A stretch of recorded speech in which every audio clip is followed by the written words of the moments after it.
momentarily. Willie, how are you doing this fine Wednesday?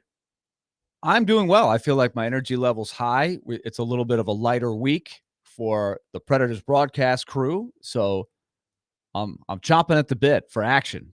For you and I just talked some hockey for tonight's Predators Insider show, so we're Yes. looking forward to that. So we got our hockey fix today. World Series continues. For the first time since 1970, a team lost the first 3 games in the World Series and then won Game 4 to force a Game 5. So the Yankees are still alive. So we get to watch that tonight. So I'm looking forward to it. We got a lot of stuff going on. We do. And as mentioned, he and I will bring you Preds Insiders tonight at 7 o'clock following Smashville Live. I assume there's a Smashville Live tonight. If there's not, well, Preds Insiders will be on at some point this evening. I will give you the exact time later. But for a minute, Willie, we need to have a conversation about decorum. You're a sports fan. You're proudly wearing your Mets hat today. I'm a sports fan. I'm wearing my Duke shirt today. Very excited for the start of college basketball season. All of you listening, you're sports fans. That's why you're listening. We need to have a conversation about decorum. Now, there once was a wise man who said, and I quote, "This ticket doesn't just give me a seat. It also gives me the right, no, the duty to make a complete ass of myself." That wise man, of course, was Homer Simpson. But we need to discuss decorum. And the reason I bring this up is because of what happened early in Game 4 of the World Series last night. Mookie Betts goes for a foul ball. And as he's going to catch that ball, he does catch that ball. 2 Yankees fans seated along the wall grab his wrist while the other one pries open his glove and tosses the ball out of his glove. Do I have the play-by-play of that correct? I think that is correct. The key is that Mookie caught the ball. He caught the ball. So that should be the end of the story right there. Once he catches it, everything changes. But yes, they pinned his wrist to the overhang rail, not the overhang, the railing, if you want to call it that, the divider, the padded wall that separates. And this is part of the issue is the fans in baseball are given a chance to sit right on the edge of the playing field. You're right there. And at any point, it's one of the dreams we all have as baseball fans. You could catch a foul ball. But that wasn't the mentality of these fans. They didn't try to catch the ball. So according to ESPN, Betts leaped at the wall in foul territory and initially caught Gleyber Torres' pop-up in the first inning. But a fan in the first row, Austin Capobianco, grabbed Betts' glove with both hands and pulled the ball out. Capobianco's friend, John Peter, then grabbed Betts' non-glove hand. So these 2 fans were then escorted out of Yankee Stadium, and ESPN found them at a bar after the game, tracked down these fans. And this is what Capobianco, 38 years old, said about that incident. Quote, "We always joke about the ball in our area. We're not going to go out of our way to attack. If it's in our area, we're going to D up. Someone defends, someone knocks the ball. We talk about it. We're willing to do this." So this was not a spur of the moment thing. They knew that if a ball came in their direction, this is what they were going to do. And as you said to me before the show, Willie, Mookie Betts could have been injured in this situation in a serious way. I saw a lot of reaction on this on Twitter as it happened, and as you would expect, right? For a big event like this, the World Series, it went nuts on Twitter. Some of it was comical, right? And some people thought it was just a really funny play. The broadcast, I was very curious just from what I do, being a play-by-play announcer, when something like that happens. I thought Joe Davis and John Smoltz completely glossed over it and moved on when I thought that was worthy of more discussion. There can be because nobody got hurt, you can make a little bit of light of it, and they did, but I think you have to emphasize that was unacceptable behavior by the fans, and they could have injured Mookie Betts. That is the point. You cannot do that. They could have hurt his wrist. They could have affected the outcome of the series by taking one of the best players in Major League Baseball and hurting him. And they weren't intentionally trying to injure him. They were trying to get the ball out. But in doing so, they endangered him. He was in a vulnerable position with his wrist flexed, pinned up against the wall. He's leaping, so he's coming back down. So there's stress on his shoulder, his elbow, and his wrist. And fortunately, Mookie Betts is one of the classiest players in the league and didn't make a big deal out of it. But I think others needed to make a big deal out of it. And so read the quote from the fan again. The quote from the fan, whose name is Austin Capobianco. Yes. He season ticket holder for the Yankees. He says, quote, "We always joke about the ball in our area. We are not going to go out of our way to attack. If it's in our area, we're going to D up. Someone defends, someone knocks the ball. We talk about it. We're willing to do this." So when you so they're season ticket holders. They sit in the first row. So over the course of the season, if they're diehard fans, which it seems like they are, there's going to be some balls like this that end up going in this area. So let's look at the term D up, and let's look at the rules. When the ball is hit into the stands and it's crossed over into the stands and not in the field of play, it's fair game. You can D up. You can try to catch the ball. There's nothing wrong with that. But they didn't D up. Mookie caught the ball. The play's over at that point.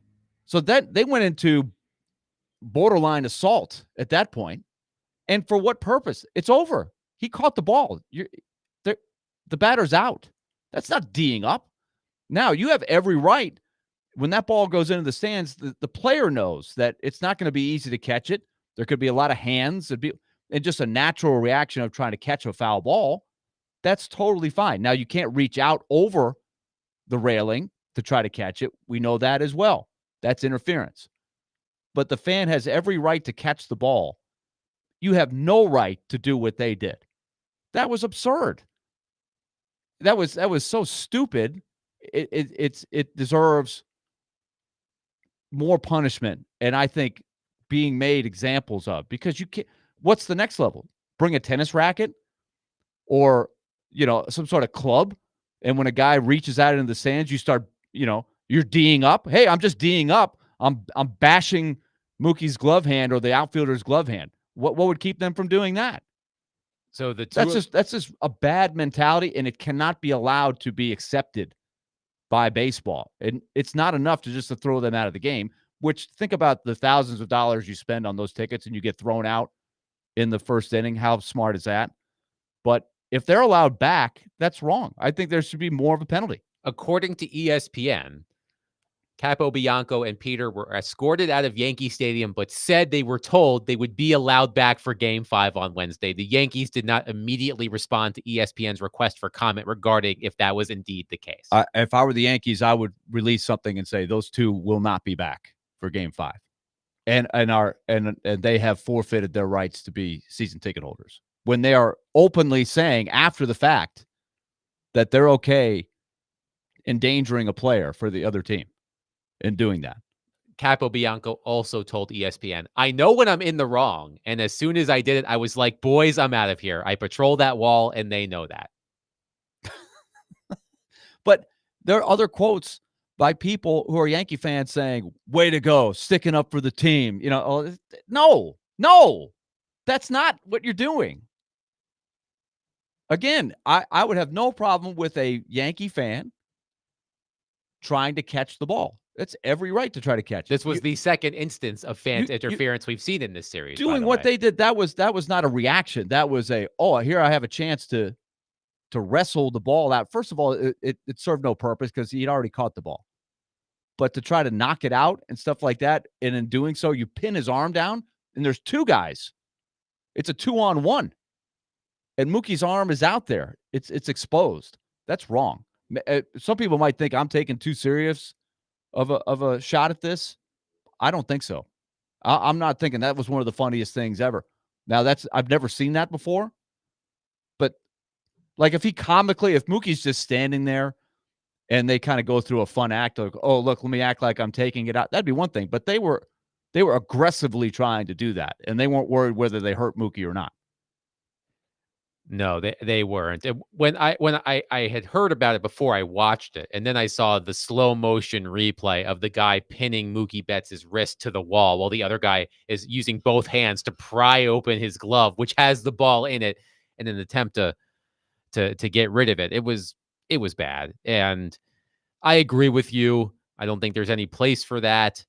That like such a calculated way of going about it, but according to the fans, they'll be back in the stands for Game 5. We'll see. I mean, I agree with you. I think the Yankees would be it would be prudent of them to prevent that from happening.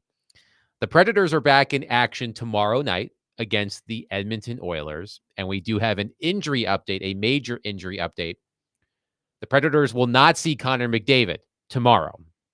I'm sure Predators fans are breathing a sigh of relief as they hear that. Connor McDavid suffered an ankle injury, according to the Edmonton Oilers that's just released. Connor McDavid suffered an ankle injury against the Columbus Blue Jackets on Monday and is expected to return to action in 2 to 3 weeks. So, crisis averted. There was some serious concern that he was going to be out longer because they were in Columbus on Monday, the Oilers were, and then they came here. But Connor McDavid went back to Edmonton for evaluation. So, it was serious enough that they sent him back to Edmonton, but 2 to 3 weeks for Connor McDavid. So it's, the Predators are in Edmonton in a couple of weeks. Yes, so, almost exactly 2 weeks. So that might be right on the borderline of his return. But he will not be in action for the Oilers tomorrow night when they are here against the Predators at Bridgestone Arena, as the Predators look to extend their point streak. They are 3-0-1 in their past 4 games after starting the season with 5 consecutive regulation losses. But Connor McDavid has had a lot of success against every team, really. But he does like to victimize the Nashville Predators. And that is one less thing that the Predators have to worry about tomorrow when they face the Oilers. Right. And the Oilers will be pretty, I think, in that rally mode, to try to rally around the fact that you don't have the superstar all-world guy. They still have other guys that can dominate games. We know Leon Draisaitl has been just as dominant against the Predators. The speculation is McDavid has a high ankle sprain. That's what a lot of people have said. ESPN has said Connor McDavid sustained an ankle injury. Some have said high ankle, which takes a little longer to get right.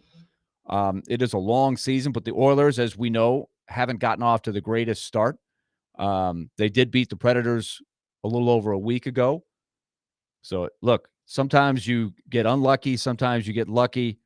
It's an opportunity to play the Oilers without the greatest player in the world right now. So let's see if the Predators can take advantage. I saw just now that the Predators have recalled Mark Del Gaizo back to the team. Interesting move there. His underlying numbers have been better than some of the other guys. So I think you've got a competition going on right now. Dante Fabro hasn't played great. I don't know if he's the one that's going to come out or they try something else. But I think it's also an indication that the Predators still have a lot of work to do with their overall game.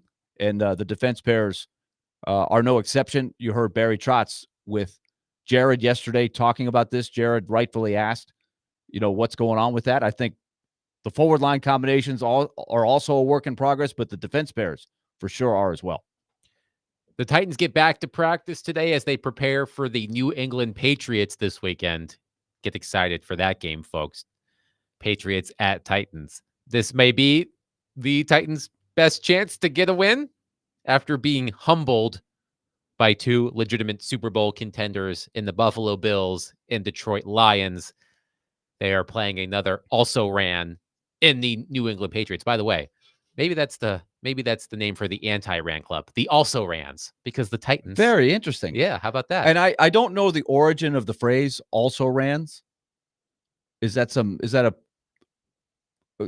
election thing from the 1700s or something also ran, like you ran, but you didn't win the election. I don't know. We could look that up. The definition of an also ran is a loser in a race or other contest, especially by a large margin. Right. So also ran is, for sports, it's people that were not really in the race. Right. But they tried, but they really weren't contending for anything. So I'll ask this question because the Patriots are coming off a win, right? They just had a satisfying win against the Jets, delivering a dagger to the arch rival Jets, who they have to be laughing. You can't even beat us, right? The Jets have the same record as the Patriots. That also doesn't make the Titans feel too good because the Jets beat the Titans in a game that easily could have gone either way. And the Titans did a lot to help the Jets in that game, including a block punt and a terrible turnover, right? Let's not forget these things. But in the big picture, do you want, it's still the first half of the season, but I think in the context of what we've been reading and what's going on in Indianapolis, which is a huge story right now, them deciding to go with Joe Flacco, is how much is it worth to a franchise to, quote, be competitive, hover around 500, maybe be in the race, as opposed to lose a lot of these games and end up with one of the top 5 picks. It's a classic catch-22. If you're looking for a name, if you want to voice your displeasure for the job that Ran Carthon has done, and you and your buddies want to get together and make a club out of it, I will allow you to have the name Also Rans. The Also Rans. What do you think, David? Is this so? Good to, I actually looked it up. So it originated in the 1890s in horse racing. So it was used for horses who finished 4th place or lower. They also ran. They also ran. Yeah. Okay. Interesting. And the good news for Ran Carthon is you can't finish any lower than 4th in any division in the NFL. As Gator Tim on our text line says, as David James just filled us in on, also ran comes from horse racing, from horses who didn't win, place, or show. Okay. So they also ran. Yeah. It'd be a great name if you finished last in your fantasy league. The also rans. The also rans. I'm going to bestow that upon Jared Stillman. He is the president of the also rans. You can have that one, Jared. But I'm also curious to see what happens with Will Levis, what his practice week looks like. Could he get back in the lineup? Should find something about that today. Yes, because the Titans will be back on the field. And when Derek joins us, we will talk more about the Anthony Richardson situation and any sort of parallels we may see between what the Colts are experiencing and what the Titans are experiencing. Okay, so let's set the table because we want to get Derek in on this discussion. D Mace is going to join us here soon.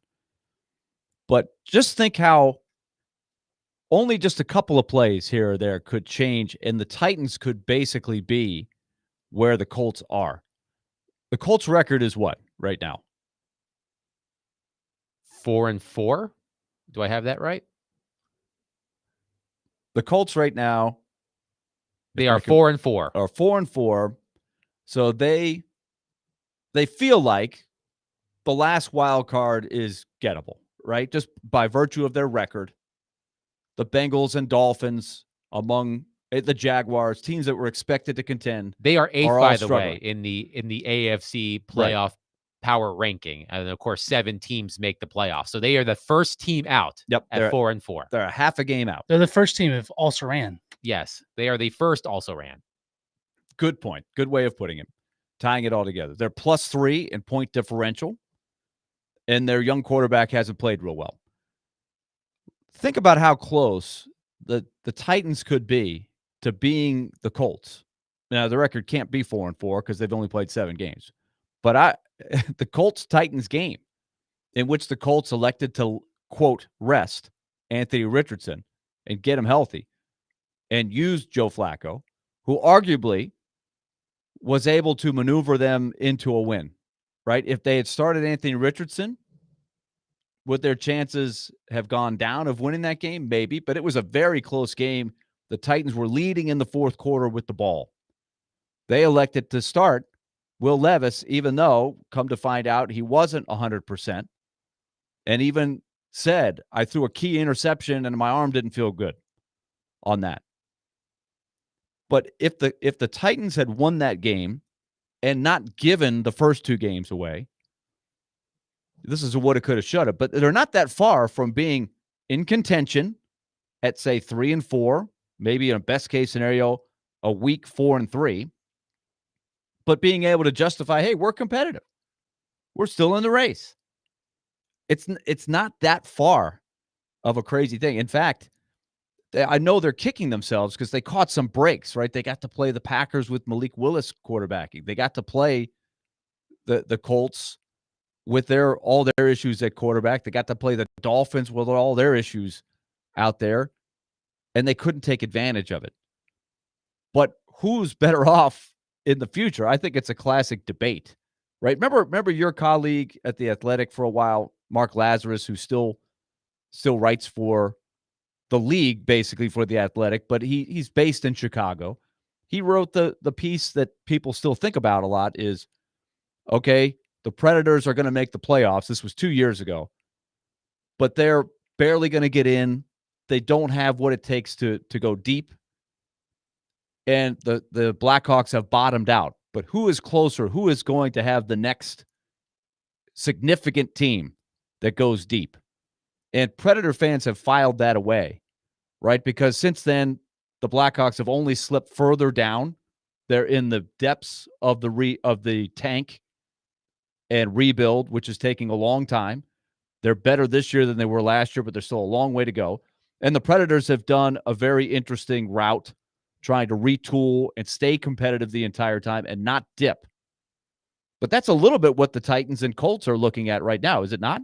Like, best case, if the Colts go 9-8 or 10-7 with Flacco quarterbacking, and they're a relatively easy out in the first round of the playoffs, what does that really get you, as opposed to bottoming out, getting the top pick, and then having some assets to work with? I believe the headline of the story you're referencing from Mark Lazarus was something along the lines of, the Blackhawks are bad, but at least they're not the Predators. Right. Just because of the Blackhawks, they bottomed out. They drafted Connor Bedard. Well, whether this been before Connor Bedard, or I can't remember. I think it was the season where they were about to have a chance at the first pick, which they got. Yes. Got Connor Bedard. But yeah, it was before they had Connor Bedard. Right. 2 years So ago. at least, I think Mark's argument was, at least there appears to be a plan in place. I know you love the word plan, Willie. Yeah. There was a plan in place for the Blackhawks at that time, while the Predators were still trying to give off the impression that they were competitive. But I think we all knew that team wasn't going to be a threat in the postseason. Right. They were overachieving to make the playoffs, yes. I think is what he was looking at. Right. So the plan, right? Are you willing to have a 5 or 6 year plan? That's the Blackhawks, you could argue, are working on about a 10-year plan. Yeah. Before they really have a chance to be very, very good in contending, right? It's close. Like since the Predators swept them in 2017, the Blackhawks really haven't had a good team. No. They've only made the playoffs one time, and that was when they were allowed into the tournament after the pandemic. So if you count that, but they wouldn't have made the playoffs that year. Right. Other than that, they have not made it to the postseason. By my recollection, I don't think. Did they make it in 2017-18? I don't recall. I don't believe they have made a traditional postseason since they were swept by the Predators in the first round of the playoffs. And where they are now, they're still a ways away. They'd have to surprise a lot of people to make it in the next 2 years, I would say. So that's a big stretch. Are you willing to have that long of a period where you're saying, we got a plan? We got a plan. The Red Wings are another example. The Yzer plan, right? They haven't made the playoffs since 2016, and the fans are like, how long do we have to wait, man? Like, what's going on? And in the NFL, I think it's a legit question, is where are you? What's the quickest way back to being successful? And we will get into that conversation more when Derek joins us. He'll join us in the next segment, but we will talk Predators with the other Mason that we love talking to so much, Chris Mason. Predators television analyst will join us next. Willie Donick and Adam Vingan, 102.5, 106.3 The Game.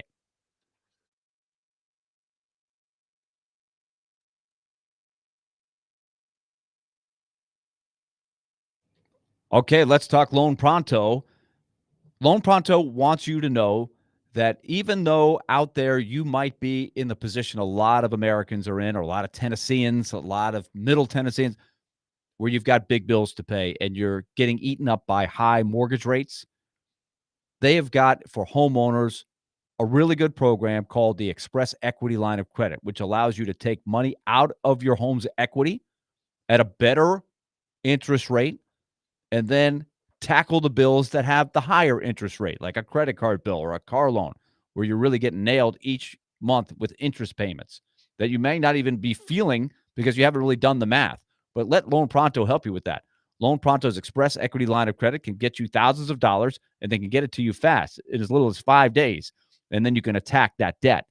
Your average client with this program saves over $1,000 every month. With an Express Equity Line of Credit, you can access up to 90% of your home's equity, usually without an appraisal. So call right now, 615-499-5780, or go to loanpronto.com. 615-499-5780 or loanpronto.com. Equal housing lender, NMLS 166-1781, subject to lender approval, NMLSconsumeraccess.org.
D. Mays, Fingan, and Donick, 1025, 1063 The Game. Willie Donick, Adam Vingan here with you. We are efforting Chris Mason. He's a busy guy, that Chris Mason. So while we wait for Chris Mason, Willie, we'll talk a little bit more Predators. One thing that has been a bit concerning about the Predators' start to the season, and we've seen it in the past 3 games, and we saw it in the first 3 games. The Predators falling behind 2-0. Now, in these past 3 games, they've been able to get points out of it. They won in Chicago. They beat Columbus at home. They tied the game in Tampa before ultimately losing in overtime. So it's great that the Predators are able to rebound from those tough starts and get points. In the first 3 games of the season, by the way, when they did that, they did not get any points. So at least it's good that they've been able to muster some points out of those poor starts. But the Predators have fallen behind 2-0 6 times in 9 games. What is going on there, and how can the Predators rectify that moving forward? And sometimes you can fall behind 2-0 in different ways. There was one game in Detroit early, the second game of the year, where it was really 1-0 midway into the third period. It was a different kind of game. But the other 5 games have all been 2-0 down in the first half of the game. And so that's troubling. That's too much digging yourself a hole, because when you're behind, you feel some pressure to try things. You're trying to come back. You might have to take more chances. Your tendency is to not be as patient, and that can lead to other mistakes, especially when you have a lot of new guys that are trying to learn a new system. And it's a system that, by all accounts, is a little tougher to master in the early part of the season. So you put all that together, it's caused some issues. Now, the last few times it's happened, 3 times in a row, they've shown a great resolve to be able to dig out of that hole and just will their way back to success. They've won 2 of them, and even though it was their 3rd game in 4 nights and playing a good team in Tampa, they were able to find a way to get a point there. That's a good sign. But in the big picture, they've got to correct what is having them fall behind. Just big breakdowns that are leading to too many really good scoring chances. Too much quality is what they're giving up, and that's got to be corrected. We saw the return of Steven Stamkos to Tampa Bay on Monday. It was an emotionally charged atmosphere. We discussed that earlier in the week. Even on television, watching it on ESPN Plus, you could feel the buzz in the arena as Steven Stamkos returned to Amalie Arena for the first time as a visitor after spending 16 seasons with the Lightning. But when you're looking at Steven Stamkos' season as a whole, he has 1 goal so far this season on 30 shots on goal. He's hit the post a couple of times. He's had some dangerous looks on the power play, but he hasn't been able to get it going just yet. And the question I had about Steven Stamkos as we entered the season, when the Predators signed him in free agency, was we both knew, Willie, that Steven Stamkos was not going to be a driver of his own line at 5-on-5. I think those days for Steven Stamkos are over. But I was curious about his line mates, because we saw what his former line mates can do on Monday. Braden Point, Nikita Kucherov, 2 of the best players in the league. The Predators are still looking for that second line center combination that works. We've seen Tommy Novak there. We've seen Colton Sissons there. We've seen Gus Nyquist there. We've seen Jonathan Marchessault there. Steven Stamkos has been the lone constant, and Andrew Burnett is still searching for that right mix. And I think that plays into some of the struggles Steven Stamkos is having at 5-on-5. He's only been on the ice for 1 5-on-5 goal for the Predators this season, and that was Gus Nyquist's goal to tie the game in Tampa on Monday. So I heard Robbie rant about this the other day, because there are some Predators fans who I think are a bit concerned or upset that Steven Stamkos hasn't just come right out of the gates and been scoring goals, as we know that Steven Stamkos can score goals, but we expected an adjustment period. And I'm not sure that Predators have helped him by constantly shuffling his line mates If you're the Predators, hopefully you find that combination that works, but it is clearly a work in progress. It's a work in progress, but I'm not worried about the big picture. I think let's take two separate things, 5-on-5 and the power play. Because Steven Stamkos, as we know, his number one elite skill is as a shooter, and in particular, a shooter on the power play. Okay, so 5-on-5. What they've done the last couple of games is they have split Marchessault and Stamkos 5-on-5. They're now using Marchessault with Ryan O'Reilly and Philip Forsberg. They're now moving Gus Nyquist on the line with Steven Stamkos. The part that's incomplete there is they have shuttled back and forth between Tommy Novak and Colton Sissons with those two. But I think they may be onto something. I want to see them explore that further. I like what I'm seeing. It's breaking up the line that was so successful for a season's worth of games, over 80 games. Nyquist, O'Reilly, Forsberg. But I like Nyquist with Stamkos. They've got to figure out the Novak Sissons thing, which I'm not sure that's going to get figured out anytime soon. That's still a work in progress. As we've talked about, Sissons has one skill set, and it's the opposite of Tommy Novak's skill set. But let's look at Stamkos's shooting stats. I think if you've watched the games, you know he has hit the post at least 3 times, maybe 4. I think the NHL has credited him with 2 posts. Well, there's at least 3. He on opening night against Dallas. He hit one against Columbus on Saturday night, I know for a fact, and there was at least one more in there. I think the number is 4, but we'll have to go back and look. He also has the shot against Detroit, against Alex Lyon, that knocked the stick out of his hand, hit the shaft of the stick. So it was a pretty fortunate save. But I think all told, you can see a lot of shots that are within inches of going in where he'd have at least 3 or 4 goals and not 1. And you hope that over the course of the year that will be compensated for with a lucky bounce or something like that he really hasn't had. But Jacob Underwood pulled this stat for us. If you're worried about Stamkos, Stamkos is on pace for the 3rd highest shot total of his career. Now, he's played a lot of years, as we know. This is year 17. 3rd highest of his career. So a good shooter, shooting a lot, should equate to goals. Right now, they're not going in. If he simply matched his lowest shooting percentage in a season for his career, he would still be on pace. He would still end up with 33 goals. So I think that will be there. The power play in particular is getting a lot of quality and not getting a lot of results.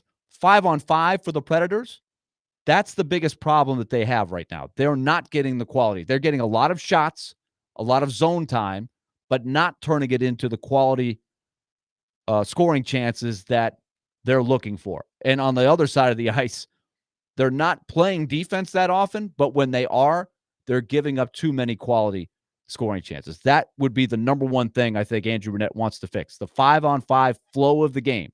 And last year, they excelled really high in that level as a group, but they are not excelling well in that area right now.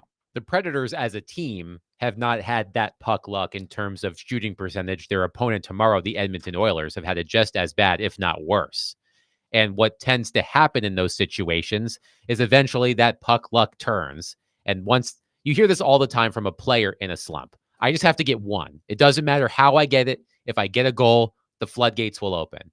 And I think that's what you're hoping for Steven Stamkos. If he gets another goal, you hope that is the start of a scoring binge for Steven Stamkos. By the way, Willie, to update a story we talked about in the first segment from Jesse Rogers of ESPN, Major League Baseball has asked the Yankees to ban the 2 fans who interfered in Game 4 from tonight's game. They will be refunded for their tickets per a source. Well, and I would hope the Yankees take more steps than that, but that's a start anyway. I think baseball needs to go further than just not come back for game 5. That's wrong. But the puck luck thing is interesting. Let's look at the comeback against the Blue Jackets, for example. Cole Smith, a hard-working goal where they forecheck, they hit, they put pressure on the defense, and it wasn't the greatest shot that went in, right? But the chaos that you created, it's a savable shot that goes in. They haven't had a lot of those. And then another type of goal. a shot from the point that goes through layered traffic. Alex Carrier ties the game against Columbus with this type of goal. I feel like those things you could go 3 or 4 weeks without getting a goal like that go in, and it seems like it would never go in. And then other times when you're not playing well, the other team is getting a lot of goals like that, right? The puck is just finding its way through. Sometimes it does, sometimes it doesn't. That's one of the mysteries of hockey. But the more times you do it, the more shots you're getting, the more times you get that traffic lined up. It's a designed way of scoring goals, right? That's where you create. They say good teams make their bounces. I think that's the key that you have to emphasize. The more you do that, the more you go to the tough scoring areas, you will find more bounces that way. I think that's got to be the emphasis. And then they've got to shore things up on the defensive end. They're giving up too many good looks to the other team, even though I like the fact they're getting more shots than anybody else. They're getting more zone time than all but about 3 or 4 teams. That's a good thing. It's just, what are you doing when you get there? Willie and I will continue this conversation. You can hear it on Preds Insiders tonight, right here on 102.5, 106.3 The Game. Derek Mason will join us coming up next. And tomorrow, it's your chance to participate in Preds Pick to Click. If you correctly guess a Preds player that scores a goal in the Preds game tomorrow night against the Oilers, you win a pair of tickets to an upcoming home game. Participate with Robbie and Rexroad tomorrow morning at 8:45.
Dime, Svingen, and Donick, 1025, 1063 The Game. Let me take this time to tell you that you can tune into 1025 and 1063 The Game this Saturday for Vanderbilt football. The Commodores will take on Auburn with pregame beginning at 10 and kickoff at 11:45. Coverage is also available on the 1025 The Game app and at thegamenashville.com. Vanderbilt is indeed an underdog in that game. By 7 last I checked. Even though Auburn has struggled, they're playing at home. Even though Vanderbilt has had a great year, just kind of saying, if you've been, we said this last week, if you're sitting around going, well, Vanderbilt, we'll just go down and beat Auburn, you're counting your chickens a little too much. This will not be easy. This will be a challenge for Vanderbilt. It's just like every game, but it is a very intriguing game because it could make Vanderbilt bowl eligible, and that would be a big feather in their cap going forward, and then they can really focus on being the giant killer down the stretch and know that they'll go to a bowl regardless. And Hugh Freeze, by the way, thought he was done with Diego Pavia. He's not, because remember, last season, New Mexico State went to Auburn, won 31-10. Diego Pavia, 19 of 28, passing 201 yards and 3 touchdowns, as well as 8 carries for 35 yards on the ground. And Clark Lee told us the story on our show that was the game that Clark Lee was watching and said, that could work for our team. We need something new on offense. And he proceeded to go grab half of that coaching staff and plus the quarterback and the tight end and bring them to Nashville. And it's been a good story so far. But Auburn now has a year. They've seen it. It might be a little easier for them to defend this year than it did last year. So let's see what happens. Big game. Big story. Yeah, it's going to be a big story. I'm trying to figure out, like, why is – I don't think people truly believe Vandy's a much better team. I think even with them beating Alabama, even with them having a close game and should have won the Missouri game, even with them beating Kentucky in Lexington, even with them playing Texas close, I don't think people believe that this is a different team. I think you use that. If you were playing on Vanderbilt's team, I would use that. I would say it's a disrespect. Exactly. Right? We're going to show them that we just, but you have to use that and channel that properly. You can't say the opposite of, But I do think there's, with the gambling thing, I've always been curious. It's perception is part of the line, right? The odds. The perception is Vanderbilt still Vanderbilt can't be that good. Exactly. Yeah. Absolutely. Eventually they will come back down to earth. Now listen, they may lose a game or two again, but this is not the same team we've seen in prior years. This is a totally different team, totally different mentality, totally different approach.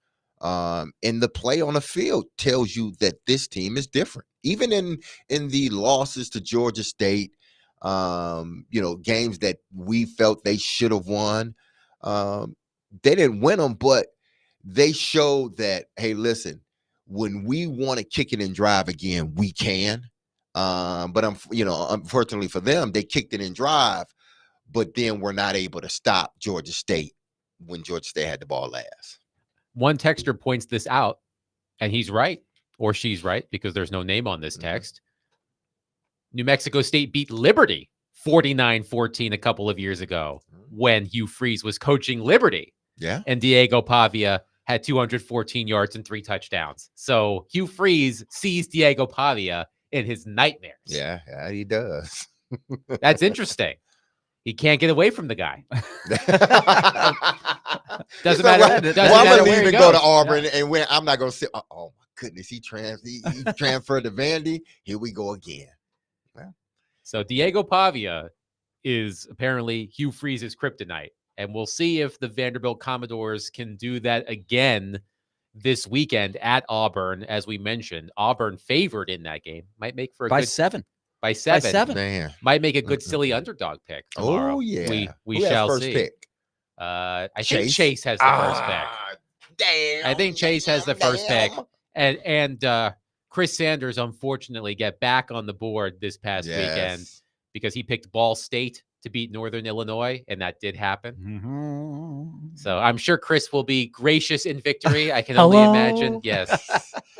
It's God. me. I hope Mark in Nashville isn't listening because he hates that He doesn't song. like that Yes. song. But we do have some. We're going to get into this later in the show. We're going to talk about this quite a bit. The Anthony Richardson situation in Indianapolis and maybe some parallels between the Colts and the Titans in this regard.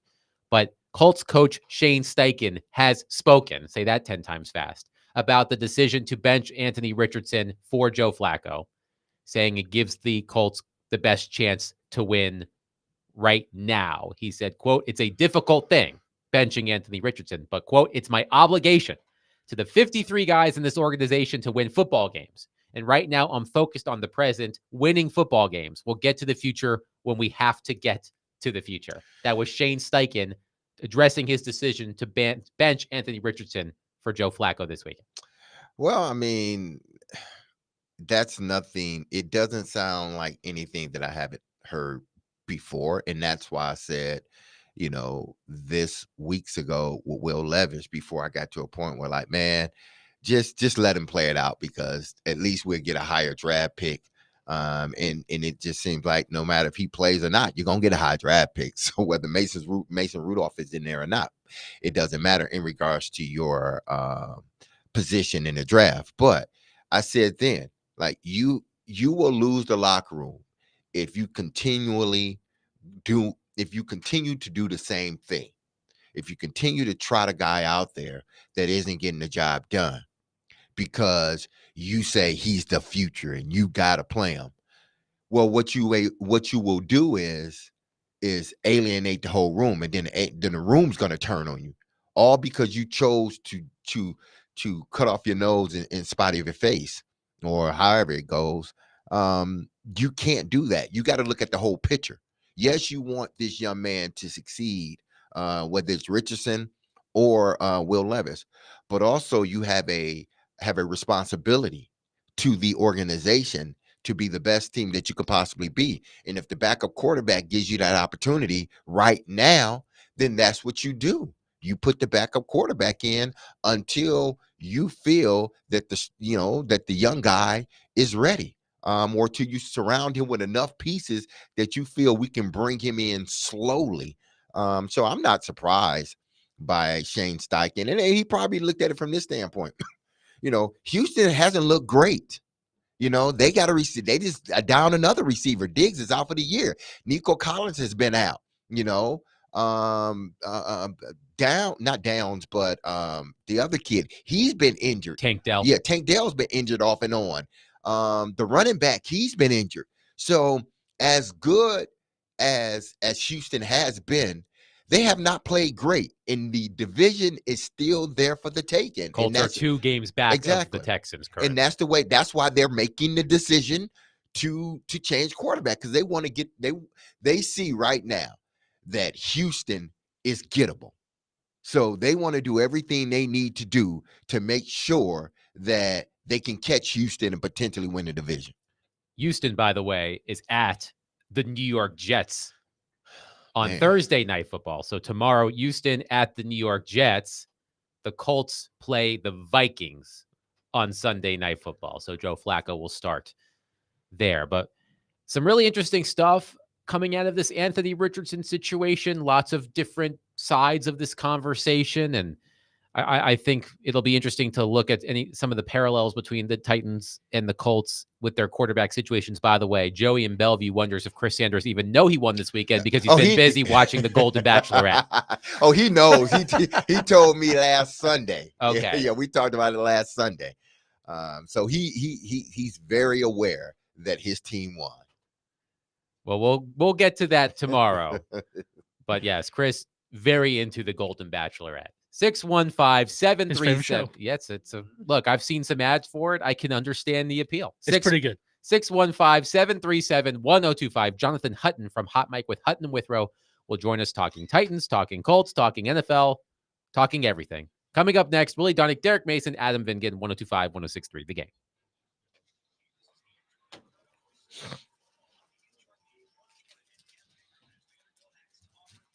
I want to see some more notes from practice.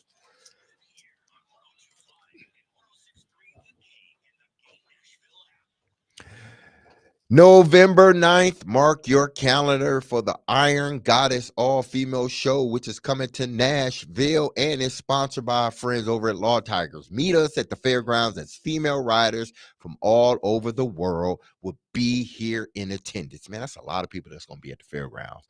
Come out and see some of these beautiful custom bikes, from choppers to mini bikes, from cruisers to sports bikes. All makes and models are encouraged to come. Get your tickets now at IronGoddessMotorcycleShow.com, which is sponsored by Law Tigers. Enjoy a day of live music, vendor village, tasty foods, and so much more. Show off your bike in one of their many competitions and win cash prizes. All spectators are welcome, and kids under 16 are free with a paid ticket. So get your tickets today. IronGoddessMotorcycleShow.com, which is sponsored by Law Tigers. Can't wait to see you there.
D-Mace, Vingen, and Donick, 102.5, 106.3 The Game.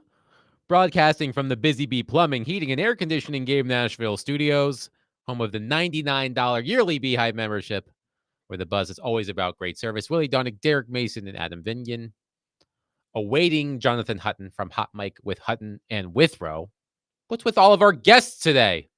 Chris Mason, Jonathan Hutton. I'll take the fall for this one. All right, David James, it's all your fault. Yeah, we can blame it on Dave. Just like we blame everything on Rex, we can blame it on David. Apparently, Joe I'll take Rexroad it. tore his meniscus walking up the stairs. That's when you know you're not athletic. If I heard it correctly this morning. Yeah, I think I heard that this morning too. I think I caught saw it the on tail Twitter. end of it, but man, boy, Rex, you have fallen from grace. You really have. When you blow your knee out walking up the steps, man. And Joe can be no older than I am. I think he's just turned 50 not too long ago. Exactly. So I'm older than Joe, but I better hush. I think because there's I may a walk up the big. steps and I think slip. there's a pretty sizable difference in the athletic prowess. I would between say so Derek too. I would Mason say so too. and Joe Yeah, Rexroad. I don't think Joe Rexroad played 15 years in the NFL, as far as I know. Yeah, but But he is a legend on the YMCA. Exactly. pickup Oh, yeah, court, he though. is. he got game. He's athletic. You know, he got game. You can catch on the him yelling basketball at court. some old men at the YMCA in Exactly. Northville. So that's inexcusable, Rex, that you blew out your knee walking up the steps. Okay. It's So do inexcusable. we have a definition of the blowout? Is it a torn? Do I we have a believe diagnosis? it's a torn meniscus. I think that's what he said. If Mm. Robbie is Torn listening, or Joe, you can text us and let us know. But Joe is laid up at the moment. So Joe, please get better. By the way, I also heard something this morning. Well, I actually heard it secondhand. And he still couldn't come to work. No. Boy, I tell you, he ain't got dog in him. He ain't got dog in him. Willie, he ain't got dog in Yeah, him. I think you got to tough it out. man. Exactly, man. You gotta come. You got to limp on in, man. You Good ain't got talk. dog in you. I thought you from East Lansing, man. You went to Michigan State, man. You understand it, man. I guess they're soft out there in Michigan It would State, take man. two torn meniscus, a torn rotator cuff, and everything else for me not to come in here. Derek okay? would do this show in traction, exactly, let alone absolutely, a torn meniscus. man. He- Joe, I thought you had dog. In I you, also man. heard something secondhand because I did not hear it. So I could be getting this incorrect. Per Paul Kaharski, that's what exactly what happened. He tore his meniscus going up the stairs. Okay, Yeah, thank he's you some- for Some thank you, knee damage suffering from walking up the stairs. And yeah, thank you, Paul. I also heard something secondhand today Uh-huh. during the choice is yours. I guess one of the questions was which one of us on the station would be the first victim of a Jason Voorhees or a Michael Myers or a Freddy Krueger. I like and, this. and Robbie apparently picked me. Oh, No, the No. first person that would get got is Jared because he don't know how to shut up. No, it would be Joe because he would tear his knees walking up yeah, the stairs. that too. Yeah, only one of us has gotten hurt from walking up the stairs. So exactly. So yeah, you may be right. It may be Joe, followed by Jared. David from Watertown love that. says That's a great Joe question. pulled an Anthony Richardson. Well, Joe at least showed up for work. He did have a torn meniscus, but he did actually do the show, unlike Anthony Richardson. Oh, who did okay. At tap least out. did the show. Yes. Okay, that's yeah, he good. did the show. I He thought did he the skipped show. out on the He show. did the show. He just was not in yeah, studio. he Okay. didn't come He in did the studio, show. man. I thought he had dog in him, but I guess not. But when Little he puppy. doesn't come to the studio, we know the studio will stay cleaner as a result. So that You're there right. is a Yeah, trade-off. You're right. there. You're There's right. a There trade-off. wasn't a big mess. for at in least here. 6 months. Yeah, Hopefully, it doesn't take Joe 6 months to exactly. recover. Okay. Joe, when I tore my meniscus, I was back on the playing field in less than 10 days. You hear that, Joe? But how Absolutely. old were you at that time? I had 3 separate knee injuries, meniscus. So my last one was I was 35, 36. You don't recover as well when you're 50 than 35? when you're 35.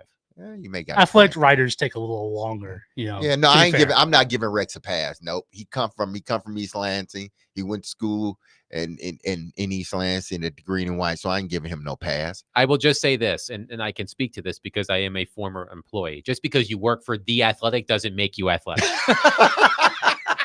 Confirmed. So see, Rex, they are downing you bad. At least I said, hey, listen, I thought you should come in because you got some athleticism in you. I heard about you on the basketball court, but they saying you ain't got no athleticism in you at all. Can, so. can we circle back to the victim of the the horror movie, though. I think Robbie's Because explanation. What other theories were presented? Because I'm fascinated, but because at this time of the year, I do enjoy when you see a scene or two from those movies we've all seen a million times, and now they have that commercial that plays when you're in a horror movie. You make bad decisions, and you have that comical group of people like, why don't we just go to the running car? What are you, crazy? No. Let's go in there with all the axe and the chainsaws. Yeah, let's go in there. The safer options with the chainsaw. Come on, guys. We know Okay, this. we have an update. We have an update from Joey from Bellevue for her segment because I only heard about secondhand. They all picked Chase as the person who. That's fair. That's fair. They all picked Chase. That's fair. One said it was a toss-up between Chase, Jared, and Adam. They said Adam is afraid to get his shoes dirty. Okay, I'm not that particular. That he doesn't like to get in the hard areas. And then they said Jared wouldn't be able to stop talking. Exactly. So why Chase? Why would Chase be vulnerable? Yeah, if I was Chase, I would trip both of y'all and then go about my way. All right, we've got our friend Mark in Nashville on our phone line, driven by WilsonCountyHyundai.com, who wants to defend Joe Rexroad. Mark, thank you for calling. Please go ahead. Hey, I'm riding down the highway. I heard you, Adam, when you said Mark don't like that song. Hey, you know I know. but hey, D-Mace. D-Mace, I love you, man, more than anything. I do, Credley. But you can't ride my boy like that. Everybody know I defend Joe now. I have to, man. I'm Joe's bodyguard. I'm Joe's mentor. You should have helped him up the steps then. Where were you, Mark? I didn't know anything about it. I would have helped him up there, man, or put a couple of 2x6s up there and rolled him up in a wheelchair. I'd have did something for him, man. There are no elevators in this building, by the way. I'd have put a pulley on it and a rope and pulled him up in a something, man. Simple machines. Resourceful. Oh, man. Joe has slimmed down in recent years, so that may not be as tough of a job as it once was. Yes. Hey, D-Mace, you know Joe ain't no baller, man. Joe did pull Anthony Richardson, but he did show up. But man, I didn't know, though. But, yeah, man, I just wanted to say that with y'all, man. Hey, man, love y'all to death. But I can't let nobody dog Joe out. Adam know I'm like that. I've had to come at Adam before. Yeah, about Duke. When Joe said something about Duke, hey, Adam, I don't forget, man. I keep receipt. Remember that, man. Well, I can't wait till basketball season. All right, you too, Mark. Appreciate the call. All right, see y'all later. See you, D-Mace, Willie. Thank you, Mark. Adam. JC in Goodlettsville, by the way, said I said Jared would be first because he would say Jason sucks and not Flake. Let me make this very clear. I would not be the first one. Listen, I didn't say it, Chase. Oh, I know. I would kick Joe in the knee, and he'd probably take care of himself, but I would take care of that. I think Jared, you're right, wouldn't shut up, and it might be a toss-up between me and Big Joe. Yeah. After that. But what was the reason that you were selected as the first to go? Did you? Because I'm fat and slow, but that's fine. But so are some. We're not the only one. Exactly. I think it'd be a toss-up. I'd be right there with We're just you, a bunch friend. of unathletic white guys. Yeah. No, but Chase wouldn't get caught because Ricky would be right there to help him. That's there you right. go. His sidekick. Probably. All I know is that if we were all in a horror film, it would be over in about 15 minutes. There would be no suspense. I think if we all would argue and all of us end up getting taken out. I think there would be some serious arguments as to what to do. We'd be no better than that group in the commercial. Exactly. Jared would be arguing with the killer for his choice of weapon. You took a machete to kill me? What? Why wouldn't you take the chainsaw? You took a machete with the 11th overall weapon selection over the gun when you could have had the chainsaw. Incompetent. And then total incompetence. You don't know how to be a serial killer. This is why you're not a first round pick. Yes. Oh man. I would have took Michael Myers over you. That would not be a full length feature film. That would be a short film if our station were in a horror film. But as we await Jonathan Hutton, speaking of horror shows, the Tennessee Titans, they play the New England Patriots this weekend. Mm-hmm. Not an appetizing game for most of the country. The 2-6 Patriots off of a win against the New York Jets, against the 1-6 Titans off of a blowout loss to the Detroit Lions, and before that, another blowout loss, a slightly worse blowout loss to the Buffalo Bills, but the 2-6 Patriots, the 1-6 Titans. And I feel like I've said this so many times this season, it's sort of lost all meaning, but this does feel like a critical game, specifically for Brian Callahan, because look, we're all playing the blame game here. Whose fault is it that the Titans are 1-6? And the coach certainly is culpable in this. Mm-hmm. This is when you are a new coach, you are usually taking over a bad team or a team that's on its way to being bad. I saw something interesting. I'll have to pull it up in a little bit about the records of first-year coaches. Mm-hmm. ESPN had a story about this that Teron Davenport contributed to. But I feel like the Titans schedule from here, after they play New England, they're at the Chargers, they host Minnesota, they're at Houston, they're at Washington. I mean, it's not a murderer's row by any stretch of the imagination, but there are some tough games in here. They're at home, they're playing a team just as bad as they are.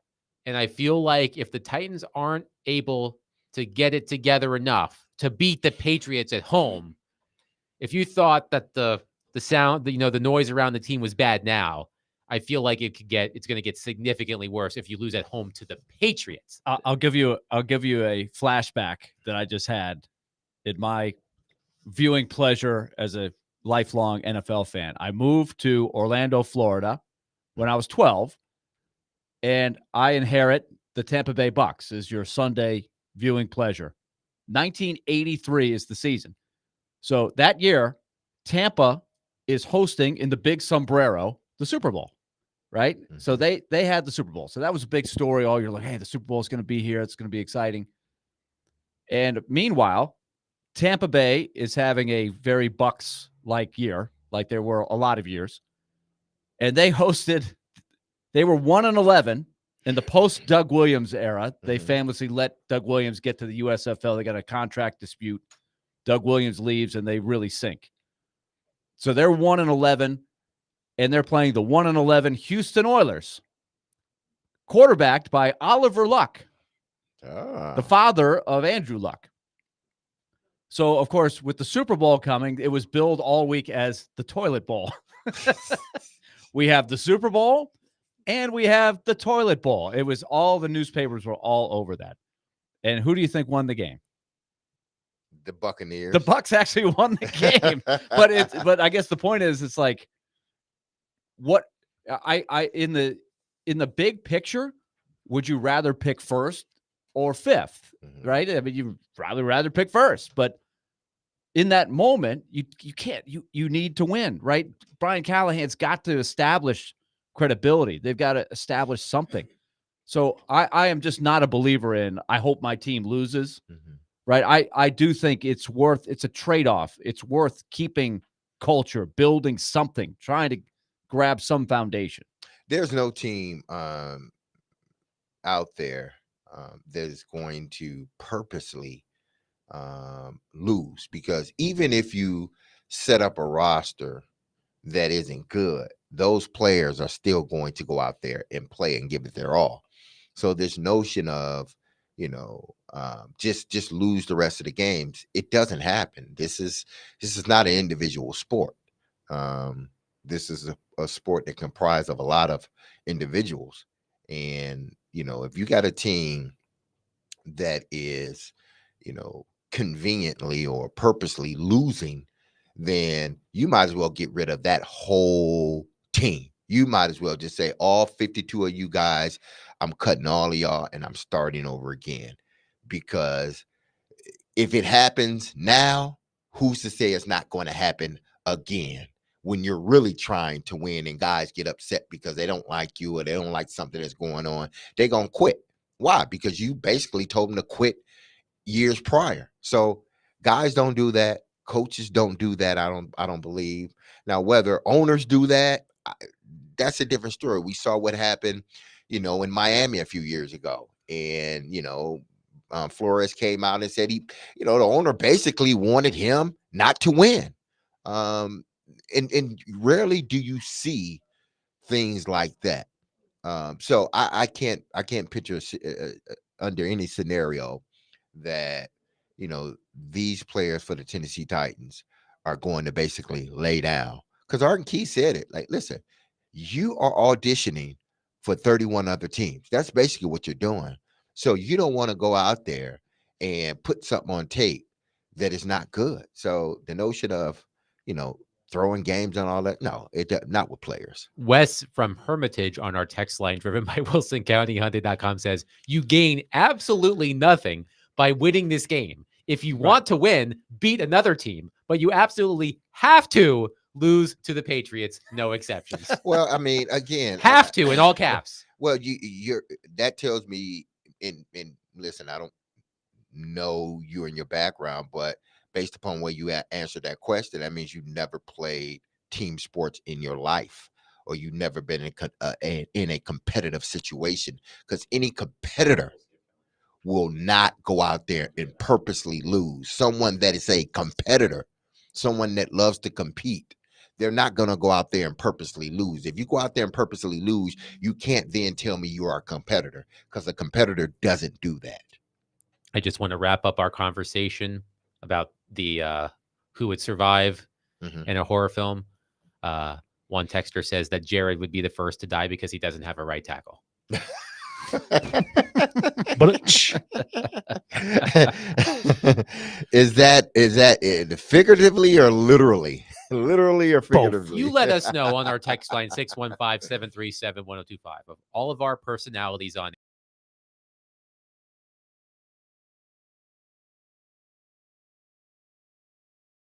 air. I'm a little insulted that they thought I could be the first to go. So I want to hear from you as to first to go. The guy that I know wouldn't get killed is Nick. It's Nick. He's not, because Frazier. He knows how to do everything. Yeah. He is the guy you want. Exactly. I want to be next to him. Frazier will Nick Frazier. Nick Frazier. Yeah, he and I. I'm Everywhere make Nick friends goes, with the killer. I'm sticking with Nick. Yeah, Nick would make friends with the killer. That's what you do. Sorry, Keezer. We're not talking about you. We're talking about We're talking about Frazier. Yeah. Frazier. Yes. A quick note as we go to the break here, because both of these teams have young quarterbacks and veteran quarterbacks, and both have health issues. Brian Callahan has said Will Levis will be at practice today. They'll get a feel for how he feels, how he looks with the full team.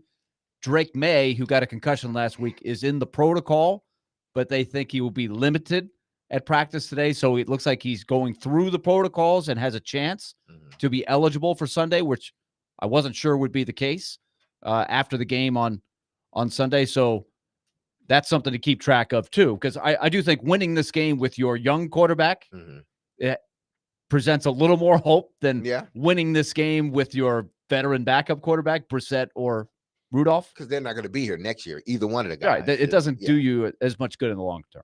615-737-1025. I found those numbers I was referencing about first-year coaches, and I want to get to those next. And before we do that, I just want to tell all of you that this week's Nashville's best deal is Teddy's Tavern. Teddy's Tavern is your go-to spot for great food, cold drinks, and live music right in the heart of downtown.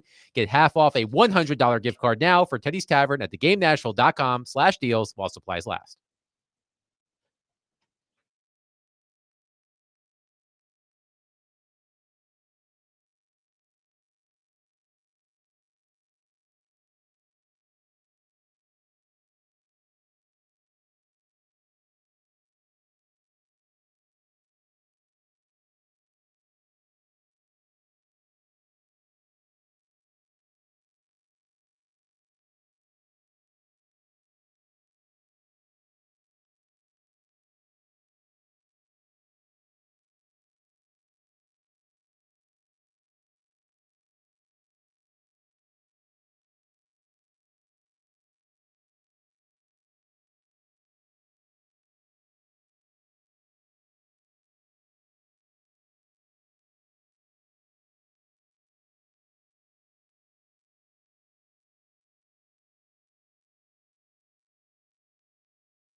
Tune into 94.9 The Fan this Saturday at 2:30 p.m. for our game of the week, our college football game of the week.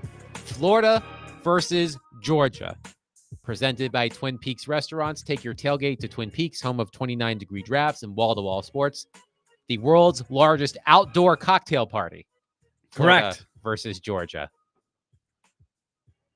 50-50 tickets. Georgia a heavy favorite. That game has been pretty notable. That they did go away from Jacksonville for a while in that rivalry, just kind of like Alabama and Auburn used to play in Birmingham all the time. So, By see the what way, happens. to continue our horror movie conversation, one texter on the text line says that I would survive because I have the brains. You're giving me too much credit. Derek's athleticism doesn't help against ghosts, and Willie is too optimistic. so I'm vulnerable. Too optimistic. Let me say this. No, he won't kill us. Let me say this because I think I'm qualified. I think I'm the only person in this room qualified to say this. And the suit brought it up to me, and he was absolutely 100% right. We're talking about all these people that will die. You know, Chase would die, Jared would die. You know, Frazier, he would all. You know, Keezer, everybody else, but we're not missing the biggest elephant in the room. What happens in scary movies? Two things happens in scary movies that it's a never fail. One, the blonde always get killed, and the black guy always get killed. Those are the first two people that die in the movie. Tell me I'm wrong, and I will stop. You can't tell me I'm Scream, wrong. one of my favorite horror movies is Scream because it's kind of a spoof, but still a scary movie. And they did a Drew spoof on that, Barrymore yeah. went down in the first 10 minutes. Exactly, absolutely. So it's one or the other. And in this scenario, there's no female, there's no blonde female. Yeah. There's just a black guy. So I would die first. You said it, not me. But it's the truth. I know. I'm just saying that It's the you truth. said it. That's why I Not- say I'm the only person qualified that can say it. Yes. I know there are a lot of other people thinking it. Yes. So- But only you can say it. But only I can say it. Jerry is on our phone line, driven by WilsonCountyHyundai.com. I think Jerry wants to get in on this. Jerry, please go ahead. Hey guys, how y'all doing this Good, afternoon? thank Jerry. If y'all were in a horror film, who would be the one that you would suspect would actually be the killer instead of the first one to die? Thank you, Jerry. Ooh. Now, there's a twist. Dun, dun. Adam. You say he's the diabolical guy Yes. behind the scenes? Robbie for sure. Adam or Robbie, yes. You're giving me too much credit here. I would say Adam or Robbie. Oh, man. It's almost Thanksgiving. I can barely carve a turkey, let alone a human being. So, Okay, can we add like TD and Paul in this as well? sure. It may be Paul. It just may be Paul. Kaharski. Paul would be too like Kaharski is sinister. He is Yes, sinister. he's may the just easy be vote. Paul. Paul is the easy vote. Okay, yeah, you're right. That's the I think that Paul would be the guy that everybody would suspect, but Yeah. if a really good there's a twist. Chris like Sanders. everything would point at him, and then it would twist to somebody that Like you would Chris not Chris expect. Sanders, like for Chris sure. Sanders. Yeah, Dylan on our text line says he would want Chris Sanders on his team because he would somehow convince the murderer to stop killing and turn his life around. He would say to the killer, Magical you have power. two choices. You can get better or you can get bitter. And the killer would say, I want to get better. I don't want to kill You anymore. know what? You're right. I There want to you get go. better. I'm They not would gonna do walk this anymore. off he's into got this- magical powers. They would walk off. So we into are the sunset. very diverse in this building when Yes. it comes to who would play what. Keezer for sure would be the killer. Oh Yeah, because he is yeah. he is the nicest Yes. of all of us. So I did find these numbers for Mm-hmm. first year head coaches that I was referring to. This was a story on ESPN, written by the reporters who cover teams with first year coaches, including Teron Davenport. I did find this interesting. So the 4 coaches this season who are coaching for the first time. So this does not include veteran coaches who are in their first year with another team, like Dan Quinn, for example, or Raheem Morris. This is week 1 was their first game as an NFL head coach. Of course, we have Brian Callahan here, Dave Canales in Carolina, Gerard Mayo, Mhm. who will be here on Sunday with the 2-6 Patriots, and Mike McDonald in Seattle, who has the best record of the bunch at 4-4. So Callahan's 1-6, Canales is 1-7. Mayo is 2-6. McDonald is 4-4. According to ESPN, that gives this group a 258 win percentage, which is on pace to be the worst for first-time head coaches since 1990. What do you make of that? Wow. It does not list who those first-year head coaches were in 1990. I will look that up. But according to ESPN, 258 win percentage for the first-year head coaches, on pace to be the worst since 1990. I think a part of it is, and I'm not going to even say it's a problem, but I think a part of it is, and I'm coin it as yesteryears, NFL. They wasn't big into hiring young, first time head coaches back then. They were not. They wanted guys that were experienced, guys that showed that they could win games. And they opted to go with the most experienced coach or coach that had coached before, rather than the brand new up and coming, offensive wizard that's 38, 39 years old.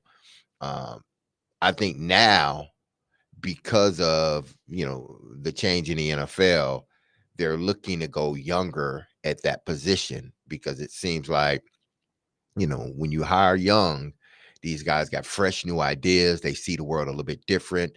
They're a little bit closer to the players in a sense of age-wise, so they can relate to them.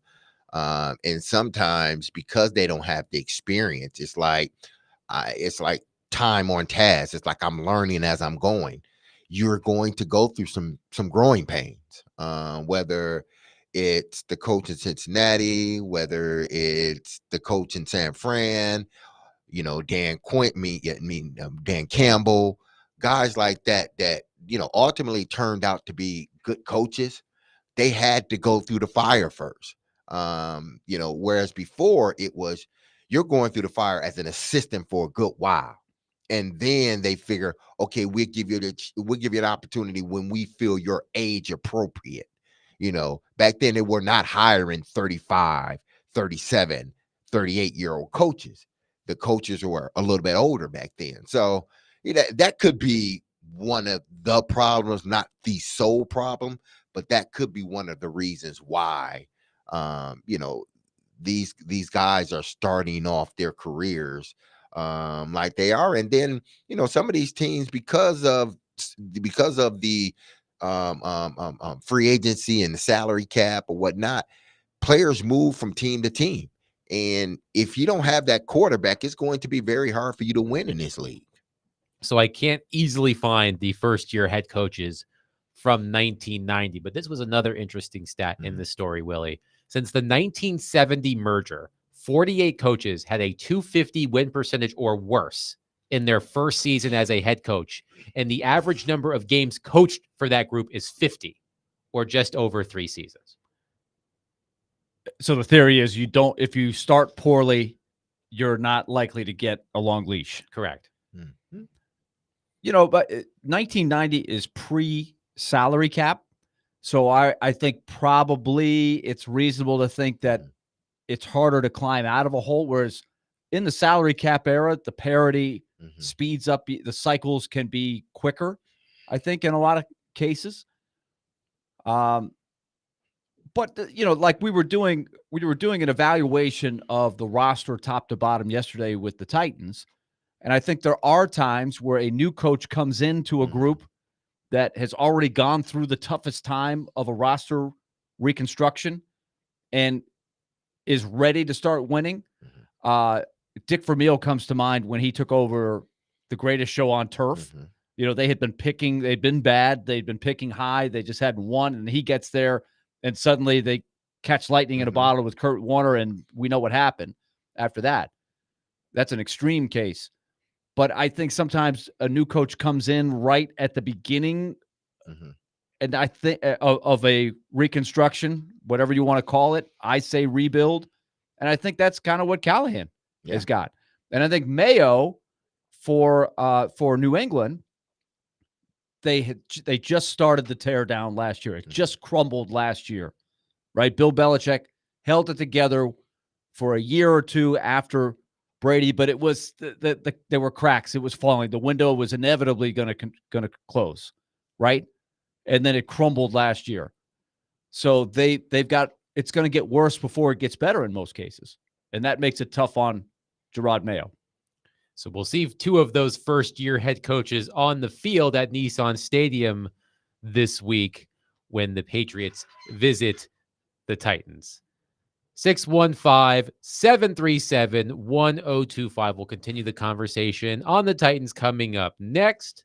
I also want to tell everybody out there that, let's see, I hope I didn't already tell you this, but tune into 1025, 1063 The Game this Saturday for Vanderbilt football. I totally did, but I'm going to tell you again anyway. The Commodores will take on Auburn with pregame beginning at 10 and kickoff at 11:45. Coverage is also available on the 1025 The Game app and at thegamenashville.com.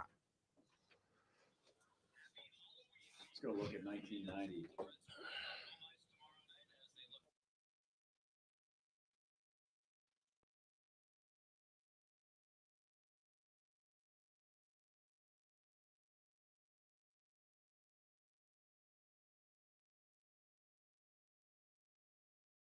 November 9th, mark your calendar. The Iron Goddess All-Female Show is coming to Nashville, sponsored by Law Tigers. Meet us at the fairgrounds as female riders from all over the world will be in attendance. Come out and see some of these beautiful custom bikes, from choppers to mini bikes, from cruisers to sport bikes.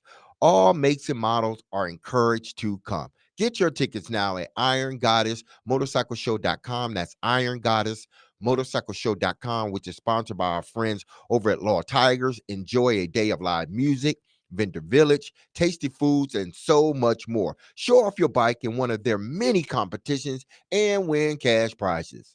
All spectators are welcome, and kids under 16 are free with a paid ticket. So get your ticket today, IronGoddessMotorcycleShow.com, which is sponsored by Law Tigers. Can't wait to see you there.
Tune into 93.3 FM Totally Hits Nashville this Saturday for MTSU football. This is what I was trying to tell you before. The Blue Raiders will take on UTEP on the road. Pregame starts at 1 and kickoff is at 2:30. MTSU football coverage on 93.3 FM Totally Hits Nashville is presented by Sloan's Motorcycle ATV. I guess that means that Big Joe Dubin gets a trip to El Paso, Texas. That is true. Either of you ever been to El Paso? I have not. Yes, I have. Oh, and would you recommend it? Was it for the Sun Bowl? Yeah, it was for the Sun Bowl. Yep. I assume that's where this years game will ago. take place, at the Sun Bowl. Years ago. And listen, back then I didn't have any fun. It wasn't fun. I mean, Did you Did get not any enjoy it? passos? I don't know. I can't remember. Only thing I remember is us going over, taking a trip over to Mexico, and them telling us what we couldn't do, what we could do. We had to stay together in groups, or whatnot. So that's all I remember. By the But way, at least you walked out of there alive, unlike some of the people in No Country for Old Men. Oh yeah. They had some problems in El Paso. Oh yeah. Didn't end well. to put it lightly.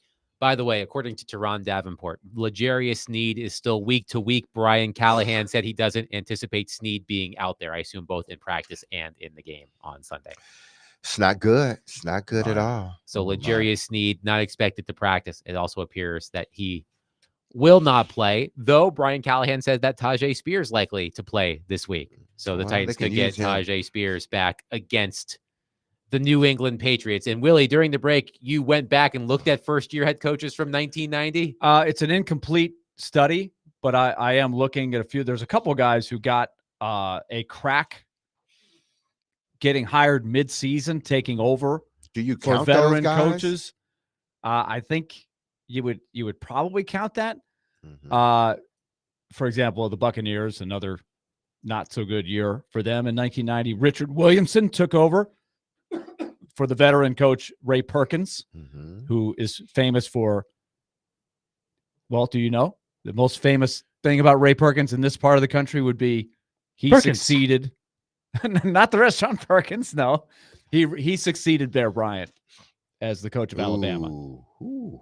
You don't He- wanna in do fact, that. he left being the head coach of the Giants, where he was actually doing well. He had a young Mhm. Lawrence Taylor. He left to take the job at Alabama. And who took his place for the Giants? Bill Parcells, and the There you rest is go. history. But first-year coaches in 1990, from what I can see, there was a guy named Rod Rust for the Patriots who Mhm. went 1-15. That was his one and only year as a NFL head coach. There was also, let's see, there's one more that I saw that had a very poor first year, and now I've lost it. Where is it? The Browns made a coaching change, so Jim Schaffner went 1-6. So we have 1-2, 1-6, 1-15. There's a theme developing here, and there was one more.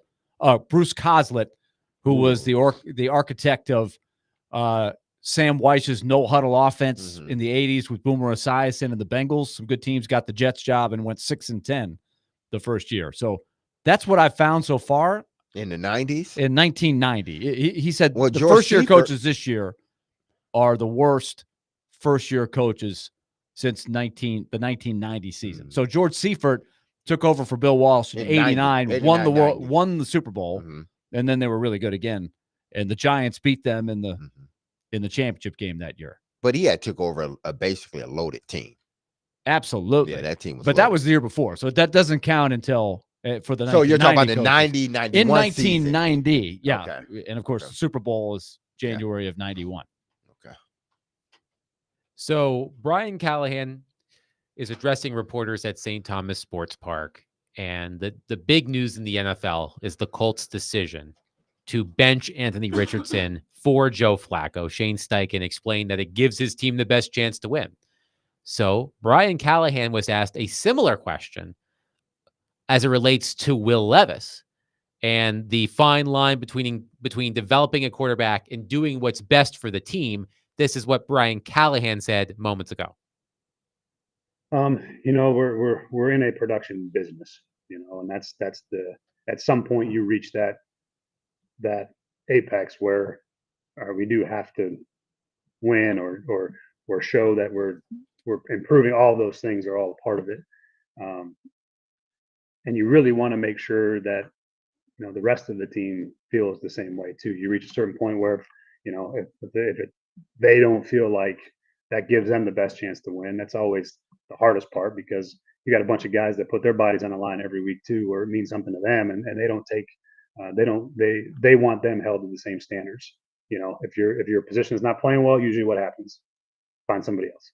And so sometimes that you get to a certain point where that also happens, where guys are fighting and trying and fighting through injuries and playing hard, and they just sometimes want to make sure that the rest of it's in line with that too. So that's where it gets tricky, when if you're not playing well and you're trying to develop and still win. So again, these are like really deep philosophical conversations for a Wednesday, but those are all the things that go into it. So that was Brian Callahan addressing the situation that the Indianapolis Colts have found themselves in, and the Titans have found themselves in. What did you make of Callahan's response there? I mean, it was a honest assessment or honest answer, I believe. I'm not sure what more he can say in regards, because you never, it's like what someone else is doing may not be exactly what you would do, even though an opportunity came for the Titans. It sort of fell in their lap. Will Levis goes down with an injury, so they can sort of play with that for a while and allow Will Levis to sit, and sort of mask it under, he's rehabbing, he's injured, but it also gives them an opportunity to evaluate the offense without Will Levis underneath center, without having to say we're going to bench him for the whole year. Now, when you do what Indianapolis did, you didn't do it because of injury. You basically did it because of play. So you're in a position where, after a while, guys in that locker room, I said this earlier, guys in that locker room start to look around, and they start to think, well, if I was playing this bad, you would bench me without any reservation. You would put somebody else in there. Why is it any different with the quarterback when he's playing really bad and what he's doing is really causing us to lose? Like, he has a big part of causing us to lose. So are you going to continue to let this happen? Because now you're setting a standard that, yeah, you can play bad, but if you're the quarterback, we're going to leave you in there. But if you're anybody else, we're going to bench you with the quickness. So that's something that Brian Callahan, you have to weigh, because you don't want to lose your locker room for the sake of one person. And I know that one person, the franchise goes how the quarterback goes majority of the time. So when you make that decision, it's a long thought out process. Maybe benching a wide receiver isn't a long thought out process, because you still can get him minutes. You still can get him plays, all while not being a starter. You can't do that with the quarterback. You can't bring the quarterback in, we're going to call these design plays. No, you can't. Well, you can, but it's not beneficial to your team. So if you make that move, you're making a move because you're trying to give your team the best opportunity to win a football game. I think it's the classic situation where you're the coach, you're the first-year head coach, you're looking to build a foundation, you're looking to build credibility that you may not automatically have coming in when you've never been a coach before. So it's important to have the trust and the belief from your locker room. But I also understand, and I think he's trying to play both sides. He's again, like he always does. I don't think you would get Mike Vrabel or a lot of coaches to give you a detailed answer. Could have easily pivoted, dodged the question, but he tried to honestly answer the question. And I think he does illustrate that you do have to look long term. This is the reality. And I'm not saying which one is better, but if Mason Rudolph quarterbacks you to a win over the Patriots, is that more valuable or less valuable than Will Levis leading you to a win over the Patriots in the long term? In the long term, I think it would be better for Will Levis in the long term because now you give him some confidence. And if you lose with Will Levis, It is goes that back different to- than losing with Mason Rudolph? Yeah, it is. Because Mason Rudolph's not a long-term deal. Right. You know, but you figure So when- Will Levis is that long-term So we're deal. looking in the long term and the short term. But in the short term, the people in the locker room, Yeah. they would just want who gives you the best chance to win on Sunday. They just want to win, have a Yeah. winning feeling, earn a paycheck, earn another game, another opportunity, and hopefully another contract someday. That's part of the business, But right? it is. And I said this weeks ago. It's going to come a point where Brian Callahan has to make a decision. I said this about 3 or 4 weeks ago. He's going to have to make a decision that if this quarterback, our young starting quarterback, continues to play bad, what do I do as a head coach? Do I think about the now and what I'm trying to accomplish now and how I'm trying to keep this team together now? Or am I looking at the future? Like, this is going to be our guy, so we got to let this sort of play itself out. I said this was going to happen, and they've come to that point. Now, other teams have come to the point a little bit quicker. Indianapolis, they said, listen, we're just going to start Joe Flacco because Joe gives us the best opportunity to win. You saw it in Pittsburgh. Even though Justin Fields is not a first-year quarterback, but still, Tomlin said, our quarterback is healthy now. Thank you, Justin Fields, for coming in and securing 4 victories for us. But we're going back to our guy. Now, if Russell Wilson starts to play bad, then he's going to have to make a decision on whether to stay with Russell Wilson or go with someone else that can energize this offense or this team. Brian Callahan is going through the same thing, but he has an out right now. The out is Will Levis has been injured. If Will Levis had not been injured and they lost those games in those fashions with Will Levis, he would be at a crossroads right now because everybody would be asking the question, especially after Shane Steichen just did what he did. Mike Sando had an interesting article in The Athletic about the Anthony Richardson situation, which we will get to more in depth a little bit later. But I thought this was interesting. So he says the Colts have a 5-5 record and Richardson starts, better than the 4-6 average for the last 130 quarterbacks making their first 10 starts per True Media. So according to these numbers, the average for the past 130 quarterbacks making their first 10 starts is 4-6. Richardson is 5-5. I believe Levis was 3-7 through 10 starts. That's interesting, though. I would have thought it would have been worse than 4-6. I think so too, but the guy that comes to mind for me is Vince Young. That was used a lot when Vince Young was struggling, but they won. There was a year that Vince Young in 2007, I believe, didn't have a great year, but the defense was excellent. They ran the heck out of the ball with Lendale White, and they won a lot of 17-14 kind of games. And they won, I think, 10 games. I think they were 10-6, something like that. They lost in the wild card. And Vince Young had a knack for a lot of times because they had a great defense. He would get wins as a starter, but it didn't look right. He couldn't recapture the magic that he had his rookie year when he was a reason they were winning a lot of games. He was finding ways to win. So with this, it depends on what kind of stock you put on that stat, right? If you win, like remember Tim Tebow? Yeah. Early in his career, he was having some really ugly statistical games for the Broncos. But they were winning. But they won, so you're like, Tim Tebow's a winner. He's finding a way. But like, this doesn't.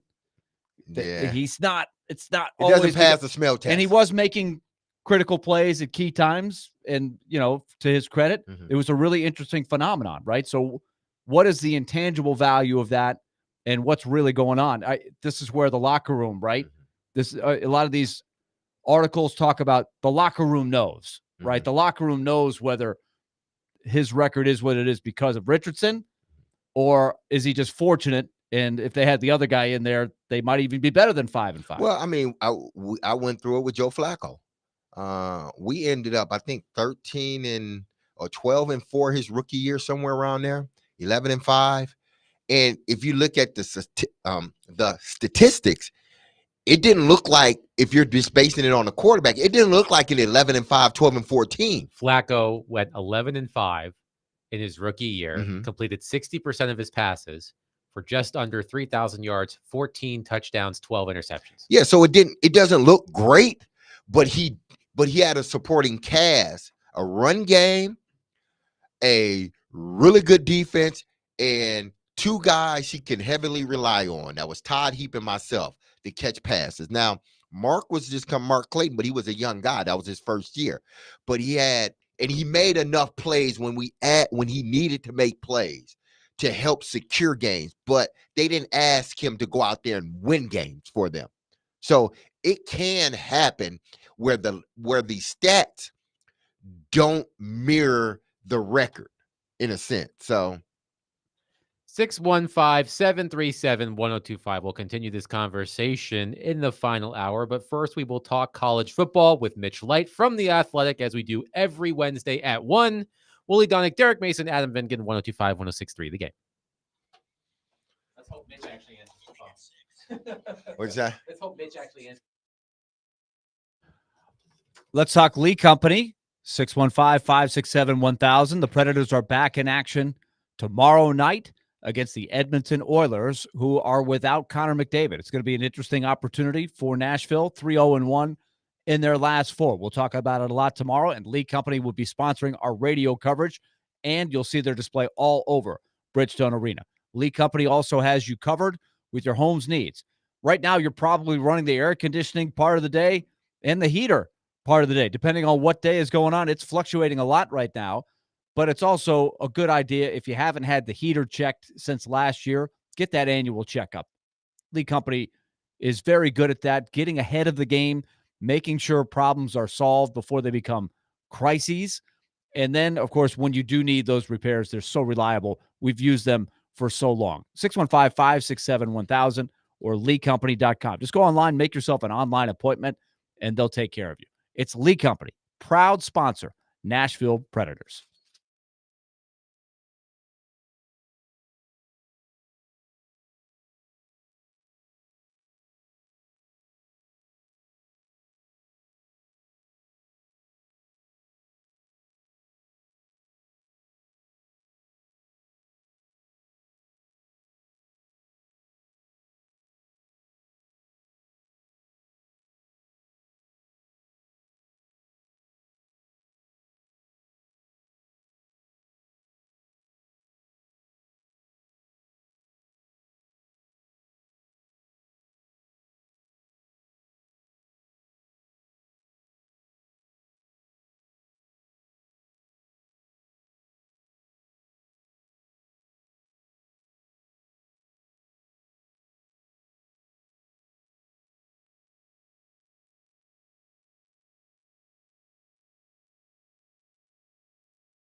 D. Mays, Vingen, and Donick, 102.5, 106.3 The Game. Broadcasting from the Busy Bee Plumbing, Heating, and Air Conditioning Game Nashville studios, home of the $99 yearly Beehive membership, where the buzz is always about great service. Willie Donick, Derek Mason, and Adam Vingen here with you, joined on our phone line, driven by WilsonCountyHyundai.com, by Mitch Light of The Athletic, to discuss college football, as we do every Wednesday at 1 o'clock.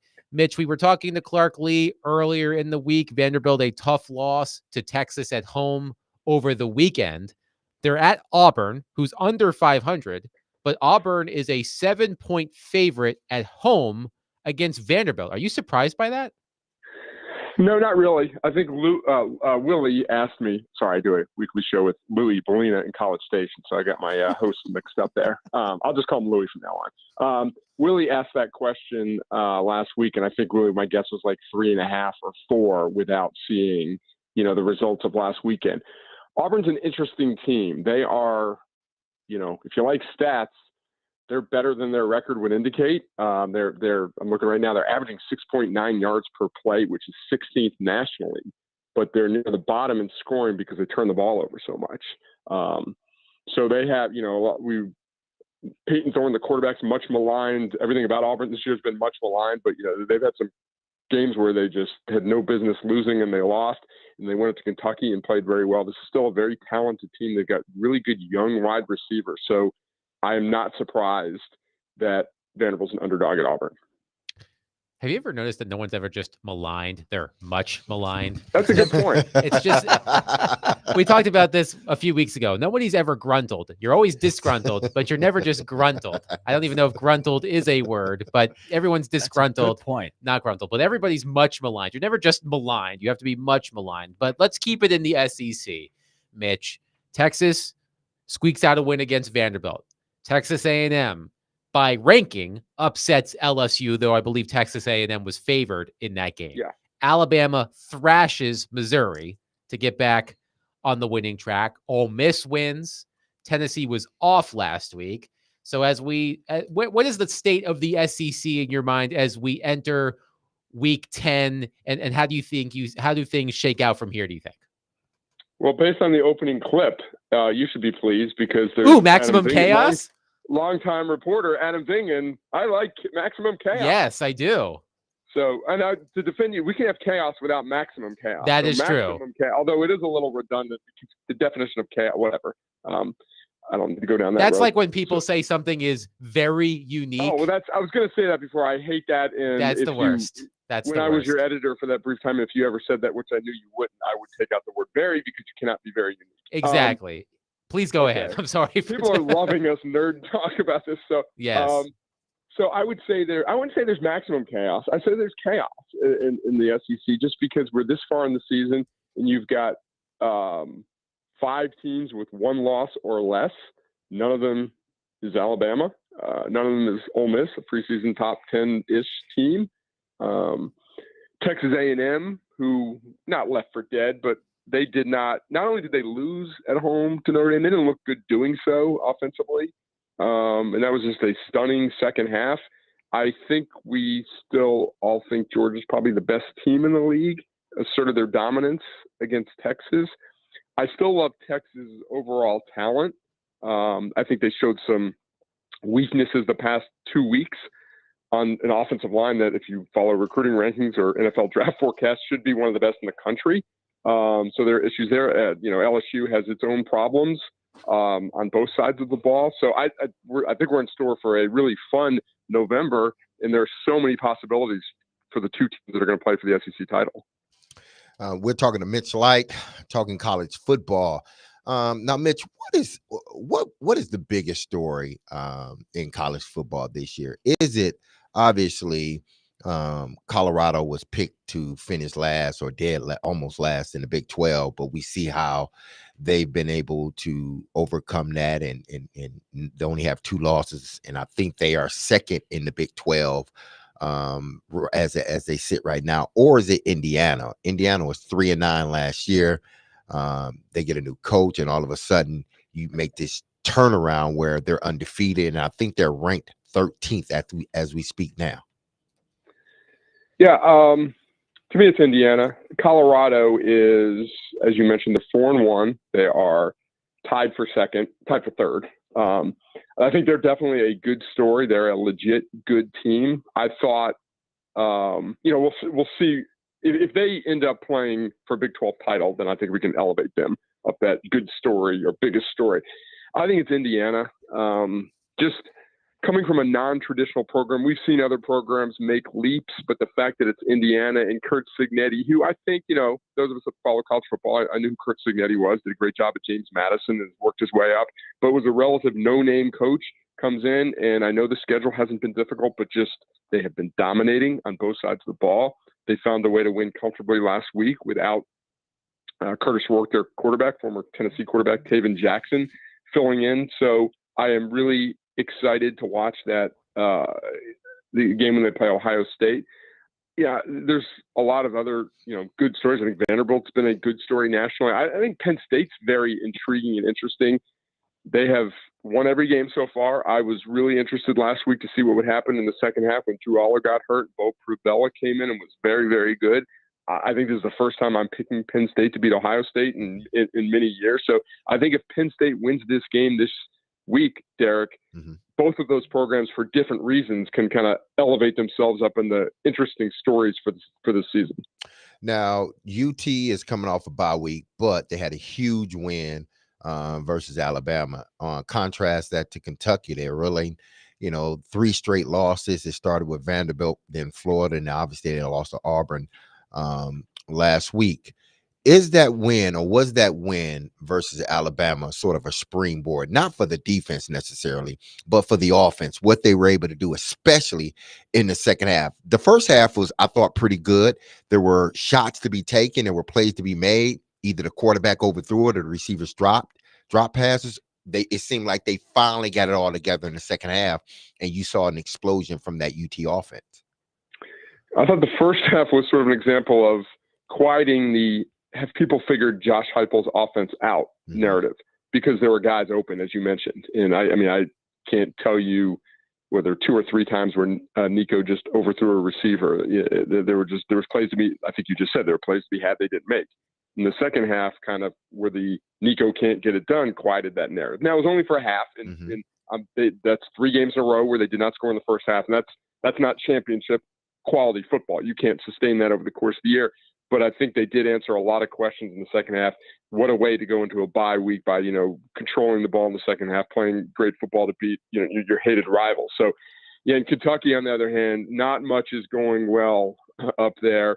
They're really struggling on offense. I don't think Brock Vandagriff's been healthy all year. Gavin Wimsatt, the in-state kid who went to Rutgers, comes back. He's not really the answer. Just been a really rough stretch for Mark Stoops. And, this is a series that Tennessee has dominated not for the most part. They've dominated. Kentucky's made them sweat a couple times, recently and been competitive. But if you're looking at 2 programs right now going in opposite directions, perfect example this week. Okay, Mitch, let's look at a couple of upset possibilities here. South Carolina at just a 2.5-point underdog at home. I think they're kind of sneaky good, and they've got the lone undefeated team in the league coming into town. I think that's going to be a pretty intriguing matchup. Yeah, well, speaking of Louis, I was on the air earlier this week with Louis Blaine in College Station. He was asking me, like, what should we know about South Carolina down here? I was like, their defensive line's among the best in the league. And, this year, seemingly more than many, Willie, there's a lot of teams that can say, oh, we could be X and O or so-and-so and 1 if we made 3 more plays. Well, South Carolina's in that group.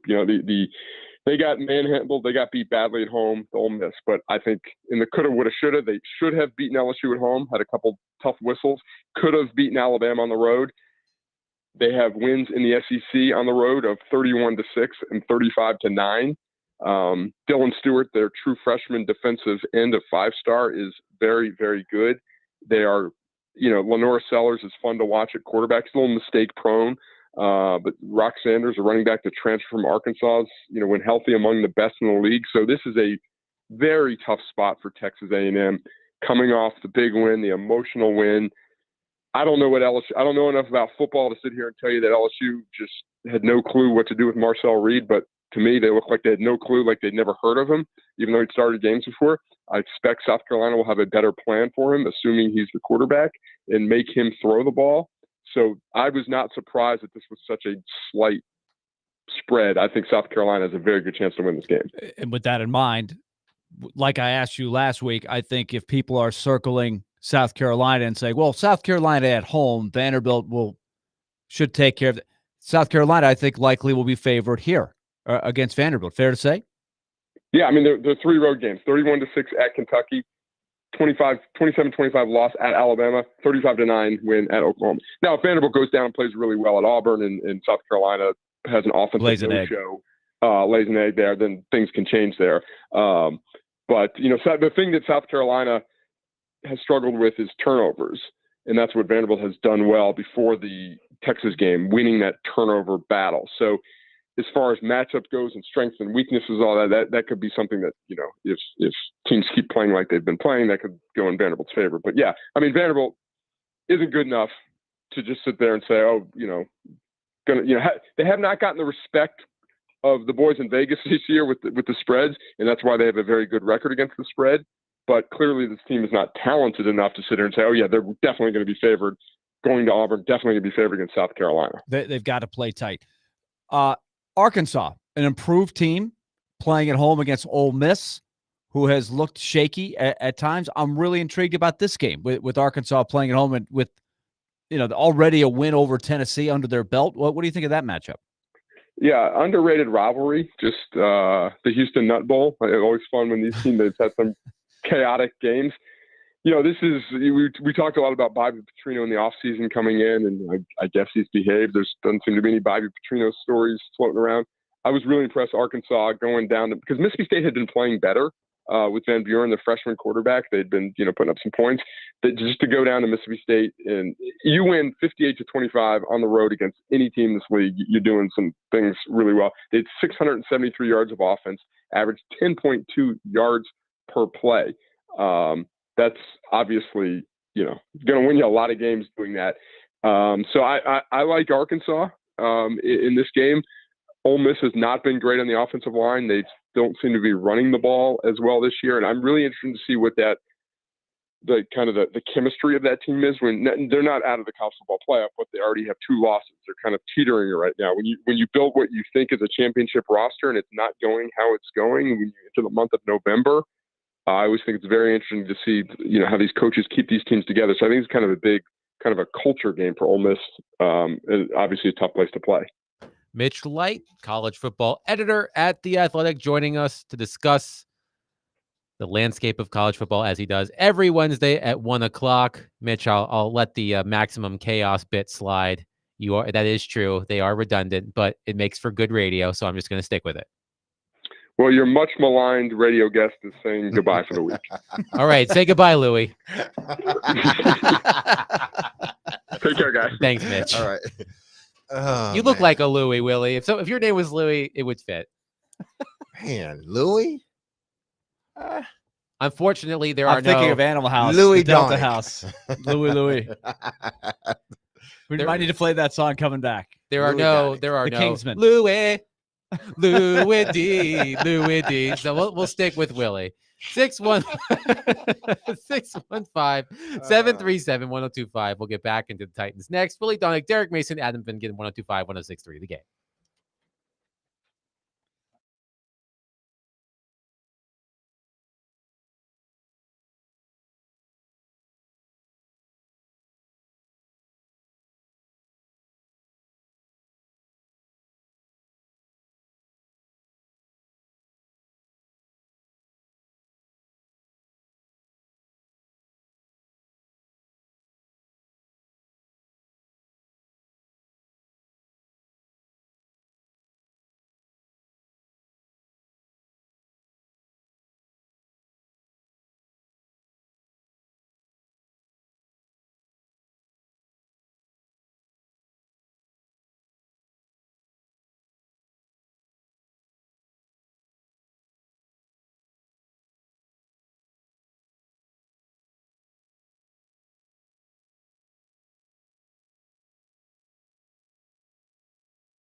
Fingen and Donick, 102.5, 106.3 The Game. Louis Donick, Derek Louis Mason. Donick, yeah. So if you Adam get called Vingan. the wrong name, make it be a fun name that there's a fun song. Unlike me, when I called you the wrong name, there's just no song called Jared. Not that I'm aware of. Not a fun Me song. either, no. Maybe there is one, but Not a fun song. Louis is a fun name though. I will tell you a funny story. Back in the day, when I was Or we still- could do the other. There's a song called Louis.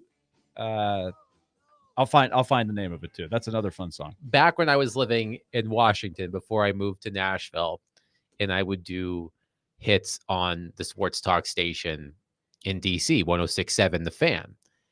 And I would appear on the station, and one of the hosts thought that my last name, which is pronounced Vingan, was a little bit fancier, and he pronounced it Vignon, like rhymes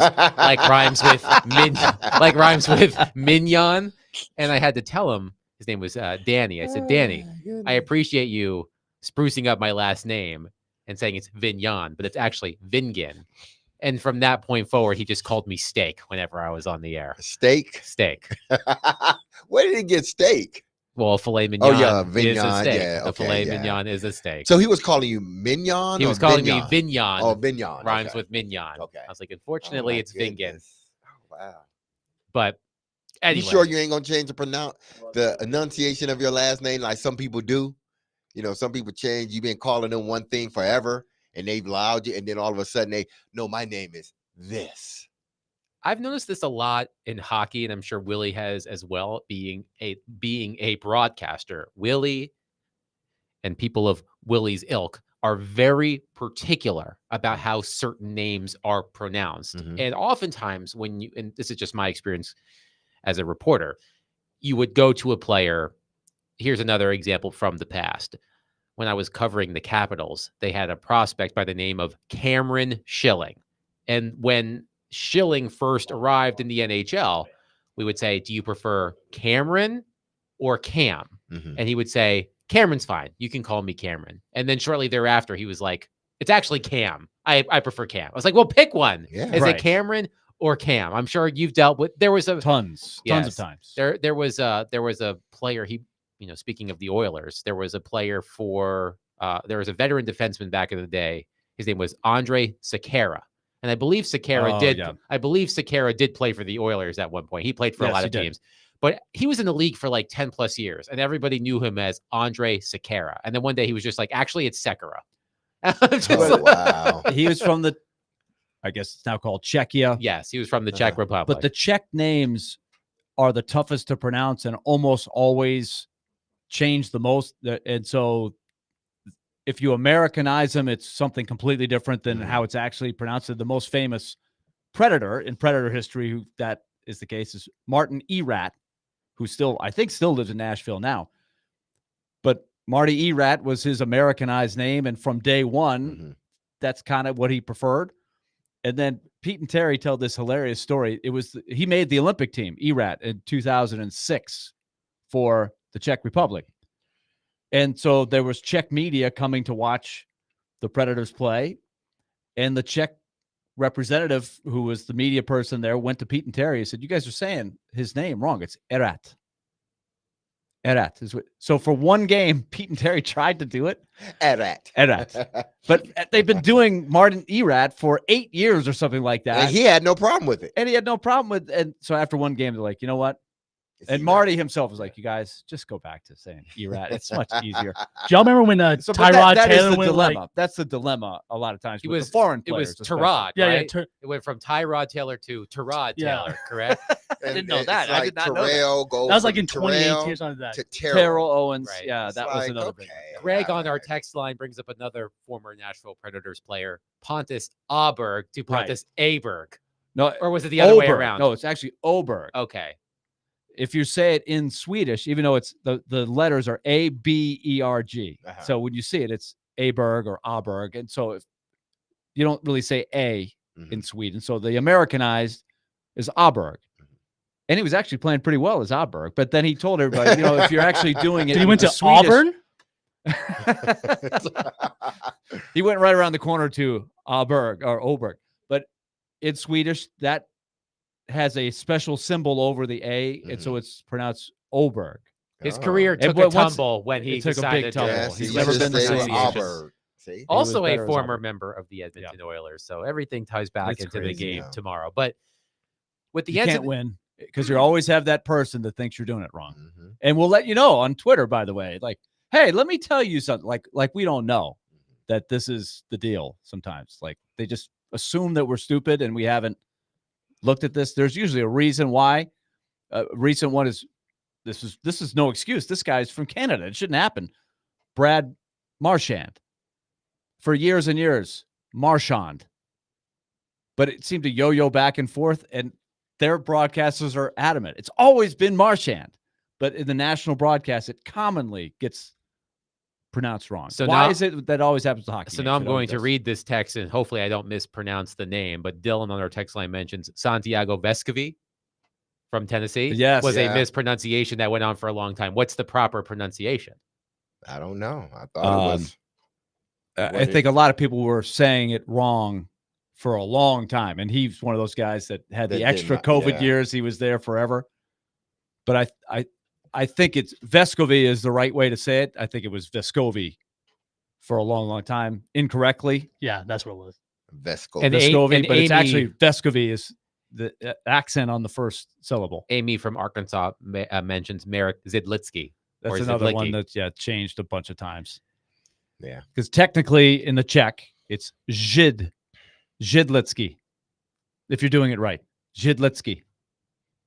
Pick one name, people, and stick I know. with it. and That's so he all was I'm like three saying. different ones. Zidlitsky, Zidlitsky. All three right, different ways to so do it. The same- You're same guy. You're Louis Donick, and you're Derek Mason from now on. Derek Mason. And you are Filet in Vignon. French. Yes. And I am Filet Vignon. I'm gonna change my name. Mason. Yes. Derek Mason. Mason. So Mike Sando in The Athletic had a story about the Anthony Richardson situation. And one former executive from one of the Colts division rivals, so maybe it's the Titans, called it, quote, a fascinating management dilemma. And this gets into something that we've talked a lot about on the show. Sando writes, quote, those unfamiliar with NFL team and locker room dynamics, like me, for example, will point to comparisons such as the 10 start comps for Richardson and the Bills' Josh Allen, suggesting Indianapolis is sacrificing the future for short-term gains. They don't see any upside in riding Flacco to what might wind up being at best a short-lived playoff run. I am in that camp. Absolutely. Those on the inside, like Derek was, see things differently. To them, the Colts decided the price for leaving Richardson in the lineup under these circumstances was higher than the price for replacing him. They chose to save the locker room now in hopes of saving Richardson later because they understand the tricky dynamics at work. And then one executive says, quote, if you enable him now, you lose everything because you sent the wrong message to your team and you sent the wrong message to him that his behavior is acceptable. He will never recover from it. Yeah, but this is not when you say when he writes behavior, that means to me something he's doing something, outside of football when you say his behavior. So I think that choice of word is probably wrong to use. But they meant him coming out of the game. But the question is that just an example of other things like that where he doesn't get it or it doesn't have the right makeup? Because none of us are watching that team every week. None of us are obviously in that locker room to see how far that goes. Exactly. And listen, because I heard someone, question his character because of what he did. I don't know how you can question someone's character because they chose to say, hey, listen, if you actually saw the play, I thought he hurt his knee, honestly, when he got tackled. He threw off a 300-plus pounder. Then he had to scramble and do all this. Then somebody undercutting and hit him at the knees, and his knees turned kind of awkwardly. I thought he hurt his knee. Then he goes down, and he gets up on the knee and sits there for a minute. Then he taps his head. He got tired, man. That has nothing to do. You don't know how much stuff he's went through as a quarterback of the Indianapolis Colts that he's probably put up with physically. Like, I'm doing all this stuff. I'm not complaining. I'm going out here playing and I'm getting beat up. I'm getting thrown down because of my stature. You know, they want me to run more as I develop as a quarterback. I'm doing all these things and I'm not complaining, but I steady get beat up. And then the one time I tapped my helmet, which he shouldn't have done it. I get it. They should have found a way to help the young man. Like, listen, go down. You go down so we can call a timeout or come out and see if something's wrong with you. That's how you help your quarterback. I blame the coaching staff. They didn't help him in that situation. After he ran around, got undercutted, his knee twisted a little bit, and now everybody's questioning his character.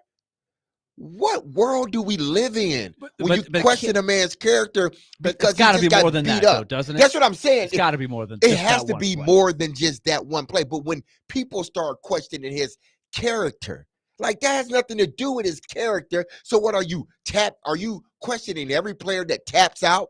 Because my thing is, you shouldn't tap out. If it was based on me, you don't tap out. You don't. You stay in there, you catch your breath, and you keep going. But that's not how the NFL works nowadays. They're rotating guys in and out, in and out. The only guy that doesn't rotate in and out is the quarterback. But the one time the young quarterback taps his helmet, and I'm not saying he should have done that. But what I'm saying is the first time the young man, after he's been getting beat up, taps his helmet, now you're questioning his character? Give me a break. The one thing that stands out to me, and this is how, unless there's other stuff going on, like Willie said. The one thing I want to talk about in relation to the Titans is this idea that the Colts, according to this story from Mike Sando, that the Colts chose to save the locker room now in hopes of saving Richardson later because they understand the tricky dynamics at work. We've had this conversation all season long with Will Levis. Will Levis is going to give it a go at practice today. We'll see if he starts on Sunday against the Patriots. But Derek, you've touched on this all season long about the risk of losing the locker room if you stick with Will Levis too long when he's been struggling. Now, as you also said earlier, the Titans gave themselves an out because Levis has been injured. But I'm curious about what's going on inside the Titans offices and the Titans locker room, because it feels like in some ways a very similar situation with the Titans and Will Levis and the Colts and Anthony Richardson. Yeah, it's similar from the standpoint neither quarterback is playing particularly well at all. I think Indianapolis is a little they're more suited as a team, meaning, I don't think they're looking for their left or right tackle. I don't think they're looking for a playmaker in a wide receiver room. I think they believe they have at least two in a wide receiver room, maybe even three. So they're not trying to find leaders and they're not trying to find playmakers. The Titans are, on the other hand, that's what they're trying to do right now. They're trying to establish their leaders, and they're trying to find, in establishing their leaders, they're trying to find playmakers, guys that can help them, not just today, but tomorrow and moving forward. So these are two different situations. You have one quarterback that is a little bit older than the other quarterback. One quarterback, it seemed like you had a plan for him. Now there's been a derailment of the plan. I don't know how you put him back on that plan or what you're going to do to put him back on that plan. And the other, I don't think they truly had a plan for him because they didn't prepare for him to play last year. So those two are different from that standpoint. And then this Titan team, they are at this sort of crossroads. I don't think Indianapolis is at a crossroad right now. I think Indianapolis is doing something because they understand that it's not just Houston is not running away with the division. Indianapolis is the only team that can catch Houston, and Indianapolis knows it. So they're going to put in a more seasoned veteran guy and let him ride and see how far they can go with him. And I'm sure whatever their plan is for Richardson, it's going to be implemented. If they don't have a plan for him, then that's just malpractice on their point. The Titans know they're not catching Houston. And in the midst of all of that, they don't want to lose the locker room. Do they have something to play for in the sense of playoffs? Probably not. But they do have something to play for in regards to keeping that locker room together, because these are some of the guys that are going to be carryovers for the next year as well. And you don't want to lose those guys knowing that they're going to be back next year. So you got to make a change in order to keep that locker room together. There are some things distinctly different, I think, about the two situations, but there are some parallels. Yeah. I think Joe Flacco is more productive right now, certainly has a better track record than Mason Rudolph. So I think there is a difference of Flacco and Rudolph. But I think one of and the other thing is Richardson is a lot younger than Will Levis. I think they can take a little longer view. There's so much invested in Richardson. I can't imagine they're going to cast him off and never give him another chance. But it does bring up something we talked about a lot. I forget which article it was about this, because this is a pretty big league story. Not just the Indianapolis writers, but a lot of people around the league are looking at this. Hey, and they looked at the same research. And who said the Titans should draft Anthony Richardson? Who said that? Y'all don't remember this? Jared Stillman. There we go.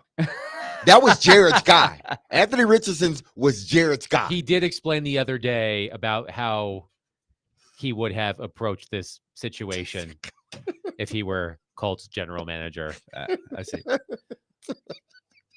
But the research that we talked about in the you take the young struggling quarterback off the ride, slow it down, sit and watch, learn in the background, and then when the time is right, we'll get you back in there. This is the test of that theory. It has happened a surprisingly few amount of times. We did the research, right? Because I was curious, because I floated that out there, that maybe that's what this situation called for Will Levis. And they haven't really gone that route. Were it not for the injury, they may never have gone that route. But it sounds like in Indianapolis, they're willing to do this not just for this week, but for the foreseeable, right? They had to have convinced the owner, because obviously I think this was a owner's choice in regards to drafting Richardson. That was his, and he's an owner that will make his voice heard. They had to convince the owner that, hey, listen, we still have a shot at winning the division. And we know the owner wants to win the division no matter what. We still have a shot at winning the division, but it's going to cause for us to bench the quarterback that you love. It's got to be a trade-off here.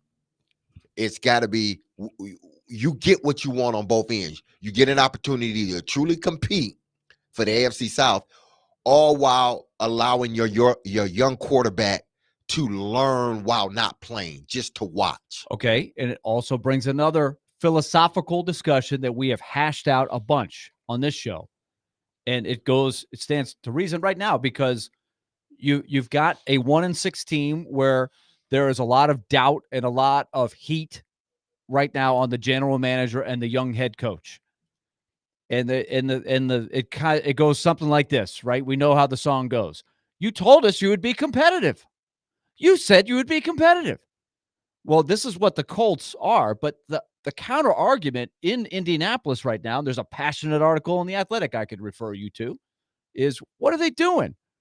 Who cares if they go 9-8 or 10-7 and get whipped by what appears to be a pretty decent gap of the top of the AFC, Baltimore, Kansas City, etc. That's the other side of the coin. So there are people yelling, stick with Richardson and let him go through it, regardless of what the record is. Who cares? It's not worth trying to sneak into the playoffs. I see both sides of the argument, but it's interesting that because the Titans have flopped and not done well, they could have been in this dilemma, right? But now they've got a completely separate dilemma. 615-737-1025. We'll wrap up this conversation and our show next. Louis Donick, Tariq Mason, and Adam Vignon, 1025, 1063, The Game.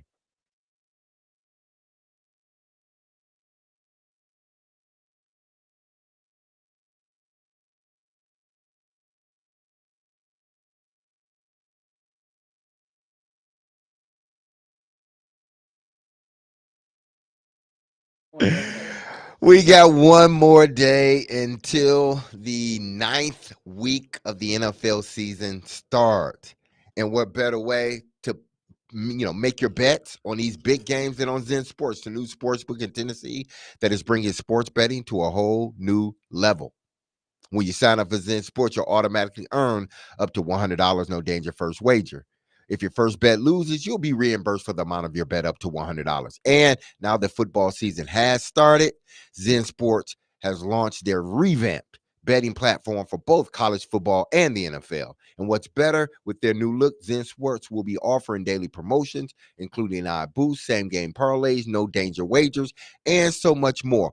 Also, Zen Sports will be offering a one-of-a-kind VIP reward program. If you qualify, you'll earn monthly comps at sporting events, concerts, and even sportbook bonuses. The VIP program is by invite only, so if you feel that your Zen Sports play qualifies for the VIP consideration, check out the program details and apply at zensports.com/VIP. So what are you waiting for, football fans?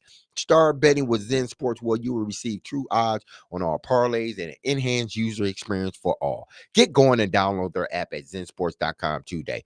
That's Zen Sports, where betting just got better. And remember, gambling problems, call 1-800-889-9789. Terms and conditions apply. Must be 21 years or older to bet here in Tennessee.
Teammates Vingen and Donick, 102.5, 106.3 The Game.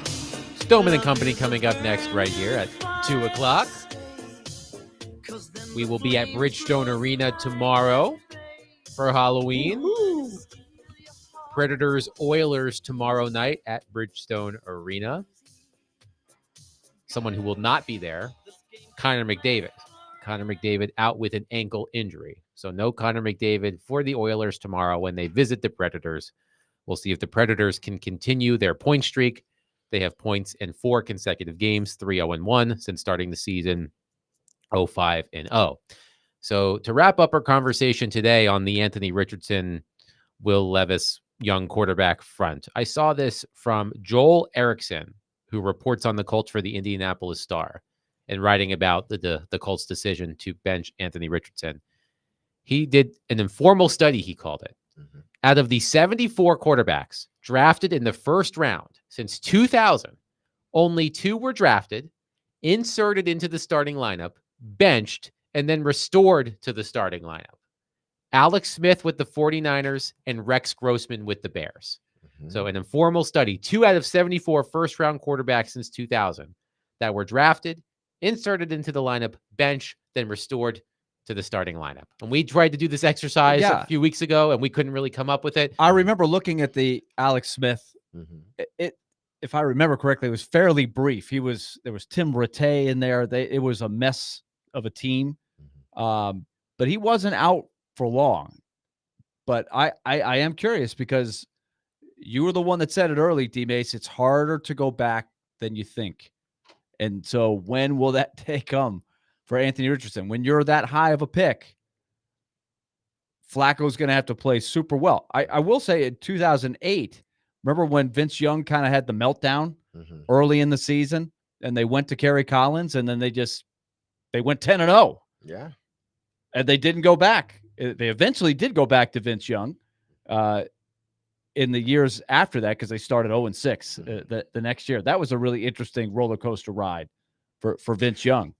But I wonder what they will do and when the right time that they could go back to Richardson. See, like if they're, is it safe to say if they're in contention, they're not going back. They're not going back to unless Richardson something happens. while that is. Unless something happens to Joe. But I see this from this standpoint. I think Indianapolis is in a sort of a good position because I know we had some textures say, well, what's the difference between Indianapolis, barely skating into the playoffs, or just playing it out with Anthony Richardson or here in Nashville. But I think the difference with Indy is Indy believes that they have their quarterback for the future. Now, does he need to get better? Yes. So draft position isn't necessary for them, meaning we're not looking for our next quarterback. So we don't have to get in the top 5. We just need more key players to add to it. So if we're picking anywhere from 11 to 15, that's still good for us, all while letting our fan base know, look at what we did. We made it to the playoffs. We added more weapons for our young quarterback. Now we're going to insert them. So in theory, our team got better while our young quarterback sat. Now we get to put him in a more advantageous situation, both offensively and defensively, because I guarantee you, the Indianapolis Colts this offseason will look to bolster their defense because they know that once they put Richardson underneath center, they got to have something to offset his potential bad play. And what offsets a quarterback's potential bad play is a really good defense, a defense that can hold a team under 14 points majority of the times. So he still gives us an opportunity to win with the young quarterback. Completion percentage is a far from perfect statistic, but this according to ESPN. So Anthony Richardson has a 44.4% completion percentage this season. This century, only Achilles Smith in 2000 was worse. Ooh. He completed 44.2% and would start only 3 more games after that season before falling out of the league. So poor completion percentages since 2000. Yeah, Achilles Smith would be in the Ryan Leaf. Immediately didn't go well and never did. Ryan Leaf, Jamarcus Russell. Well, speaking of Jamarcus Russell, so these are the 5 worst completion percentages since 2000. Achilles Smith in 2000, 44.2. Anthony Richardson this season, 44.4. Tim Tebow in 2011, 46.5. Jamarcus Russell in 2009, 48.8. JP Lossman in 2005, 49.6. That's bad. That is bad. Is there nuance to that? That could be. Of the 816 quarterbacking seasons since 2000, Richardson's 12.3 air yards per target is the highest mark. Nobody is throwing downfield more than Richardson right now, and his company since 2000 is at least a little bit promising. And that doesn't help. No. But the company he keeps in that 2011 Tebow, 2006 Michael Vick, 2019 Matthew Stafford, 2018 Jameis Winston, 2006 Tony Romo, 2018 Josh Allen, and 2015 Carson Palmer. You don't help your young quarterback when you're looking, regardless of how strong his arm is. And I think sometimes offensive coordinators get too enamored with the strength of a quarterback's arm. You throwing it downfield only hurts the young quarterback, because there are going to be more long fly balls or knockdown passes than there are completions. And all of that goes to his, completion percentage at the end. Try to work the quick screen, try to work the intermediate stuff, allow him to sort of feel his way through that, and then start to go downfield. Because what you're doing is you're setting this kid up for failure. That's what you're doing, because you're looking at the sort of attribute that he possesses, the strong arm. You're not looking at, how do I develop this quarterback? I need to develop him from line of scrimmage to 10 yards down the field. How can we develop him and make him the best quarterback within that realm? Once we do that, now we can throw it downfield. Because if you don't get that right, from the line of scrimmage to the 10 or 15 yards, how do you expect to get the long ball right? It's a good question. And apparently, according to Twitter, Josh Downs found out about the decision on social media. See, and then you don't tell your players. That's another thing. Like you make these decisions, which you can make them because you are running the team, but then you don't notify everybody else that's going to be affected by it, good or bad. You don't notify them until X does it, or Twitter, whatever you want to call it nowadays. Never a good sign when you find out about something first on Twitter that you should probably know before it's on Twitter. Yeah. But such is the state of the Indianapolis Colts. We'll continue our Titans conversation tomorrow as we look forward, if you want to call it looking forward, to Titans Patriots on Sunday. Elliot Freeman will join us to talk hockey at 1 o'clock. Silly Underdog Picks at noon. We will be live from Bridgestone Arena, where the Predators host the Edmonton Oilers. Snowman and Company coming up next, 102.5, 106.3 The Game. Be loving your people. Have a wonderful and blessed Wednesday. Peace. Jared. It's only 1:55.